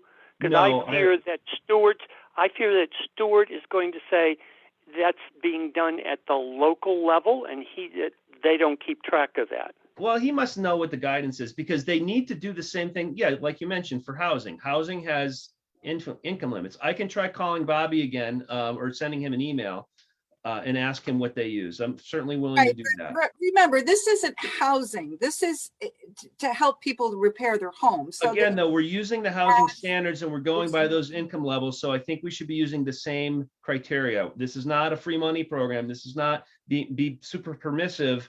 I mean, when you look at the income numbers that we have, we're giving money to a lot of high income people. So we want to make sure that income number is accurate. And I think that the best way to do that is to use something that is universally agreed upon by other organizations like the Community Preservation Coalition or the Office of Housing, rather than us making up our own, like really lax rules so that we can put more money out there. Well, we could also use what we used last year. I mean, you keep referring back to the changing anything that was done the last time too. That seemed to work for them. So I'm just a little worried that we're trying to make this too restrictive. And the other, I think they got gamed last year by at least a couple people. Did the house get fixed? So it's a win still. The house It's not a win if you're giving away money to people who don't need it or deserve it, is the word that I want to use. We're not going to go through this judgment again. We already settled the issue. So the point is that we want to find, we decided that we're going with an income limit. So we want to come up with the right income limit, not with a faulty income limit that lets more people get money. That's my only point. We've already agreed that we have an income limit on this program. So let's not try to undermine the income limit by saying like, hey, you know what, just tell us a number, pick a number and we'll give you that, because we want to give out more money. We want this to be a fair and tightly run program, not one that somebody can sort of fake their income to get 100% reimbursement. It's just not right. I don't care that the people are getting the money to fix their house. It's not right for somebody to cheat a system. Well, So so you're expecting them to do that instead of just, but all I'm right. not expecting them to do that, but I'm putting in a reasonable, a reasonable guideline so that they don't do that. Yeah. So Ralph, I'm going to put this back into the subcommittee. Okay, can we do one more thing? As of June 1st, don't the CPA comes out with the new rates for the AMI, correct? I don't believe so. The 2022 are already out there. That's April, right? April 2022. But isn't there a June figure that comes out, or do we use the April figure from the CPA? Is that what That's a fair question. I do not know when the rates are come out once a year. I do not know exactly when. So that would be if they're already out, then they're not going to be coming out for another year. The CPC website says 2022 CPA affordable housing unit income limits. So to me, that means that the 2022 number, which is this year, is out. I would agree with that. Maybe it's the HUD that comes out in June 1st. But we were going by the CPA affordable housing income limits. Right. And it's based on the HUD number. So the bottom line is I leave it to the committee to decide on what they want. Okay. So you're going to have another committee meeting. Okay, so this application is not going to be ready to go online. The preliminary application, which is again, what was our first question, is do we want to get that up or do we want to just make sure we have everything nailed down before we open it up? I guess what I want is to get the preliminary application out to the two houses that we said we would be funding first before we went into the lottery. So that doesn't need to be on the website. That can be something that is mailed to the two property owners that says complete this and send it back. Well, so let me put it this way. The only thing that's stopping the preliminary application from going up on the website is the point about the rollover applications. Judy, I know that Rhonda's still on the phone. Is Judy still on the line? Judy was never on the line. Oh, Judy wasn't here today. Well, Yeah. Rhonda, do you have any opinion as to whether or not to roll over year to year or to reapply every year, year to year? Excuse me. I'm sorry. I don't mean to be rude. It's 9:20. This really needs to be subcommittee. But I think Rhonda could just, if she can answer it quickly, we could get it done within 15 seconds rather than wait another month to get this and delay the whole program. Like 15 seconds for a month, if it's possible to do. Okay, Ron, are you talking about rollover for like the people who don't get picked, let them hold on to the application? Right. So in other words, they put in their application. Do you have any strong feelings that like they put in their application this year and then we say, you know what, for each year following, we're going to keep your application in the system? Or do we say, Well, you know what, you got to apply it every year? I think personally, I would think, if it's just Karen brought up about what if you get funding, can we hold it for just 1 year? We put a limit on it, and then if we get the extra funding, we have it. But if after that, they'd have to reapply. I'd be willing to say that we'll hold it for 1 year. So if it sounds like what Rhonda's saying, so if we both agree, then the subcommittee has I'm just very frustrated right now. So maybe we should just have a subcommittee meeting. I apologize, Gloria. We should just have a subcommittee meeting. Thank you. Yeah, it's confusing because we've been sitting here for 2.5 hours. I know, you're right. You're right. No, all right, three. So Three and a half hours. Agrees on this, we're we gonna can just put it out, right? We don't have to come back to the committee if the subcommittee agrees on that issue, correct? So if you have a meeting Correct. tomorrow and we agree, then I can get it up on the website and mail out those applications. Or does the committee have to agree, the full committee? Well, I feel like this route is 2-1 either way. Yeah. So I feel we should be able to settle it right now. Yeah, I know. I wanted to hear Judy's perspective, but I guess it's okay. So what if we were to say we will hold the application for 1 calendar year, so that if there's more funding in the Why same don't we calendar take year? Years, because it's an 18. Well, no, I'm really talking. What? Okay, so I'm shutting this down.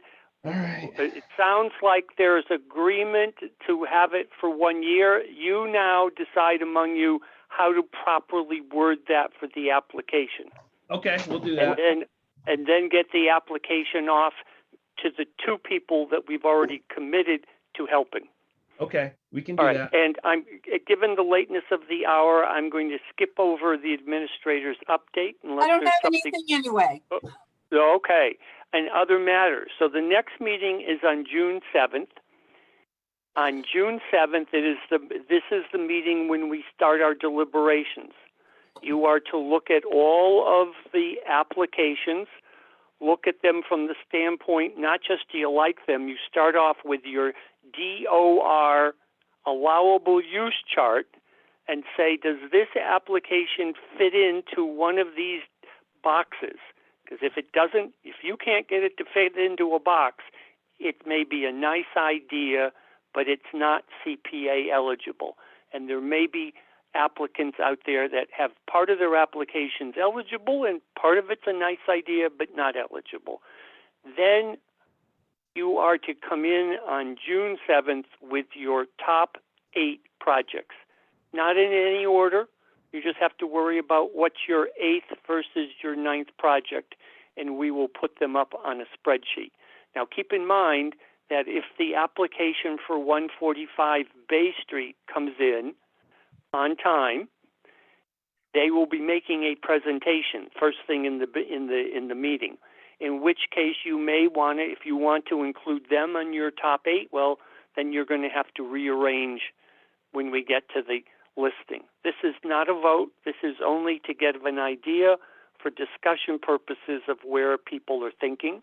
And then lastly, remember that besides the paper applications that we have, there is our own historic homes program that if we want to continue it in the next year, we need to recommend it. So that may be one of your top 8. At least just don't forget it in making your top 8. So with that, I guess thank you. Quick question. Can someone, Bob or Karen, send out a list of just the spreadsheet with the dollar amounts, whatever they were revised to, so that we have that easily available to us? Yes, of course. Okay. I'll do Yeah, that. program name and dollar amount. That's all. Thank you. Okie dokie. So with that, we'll accept a motion to adjourn. I make a motion to adjourn. All right. Second? Second. All right. All right. So just wave or say yes. Thank you, everyone. Yes. It's been a long evening. All right. Bye. Bye. Take care. Bye.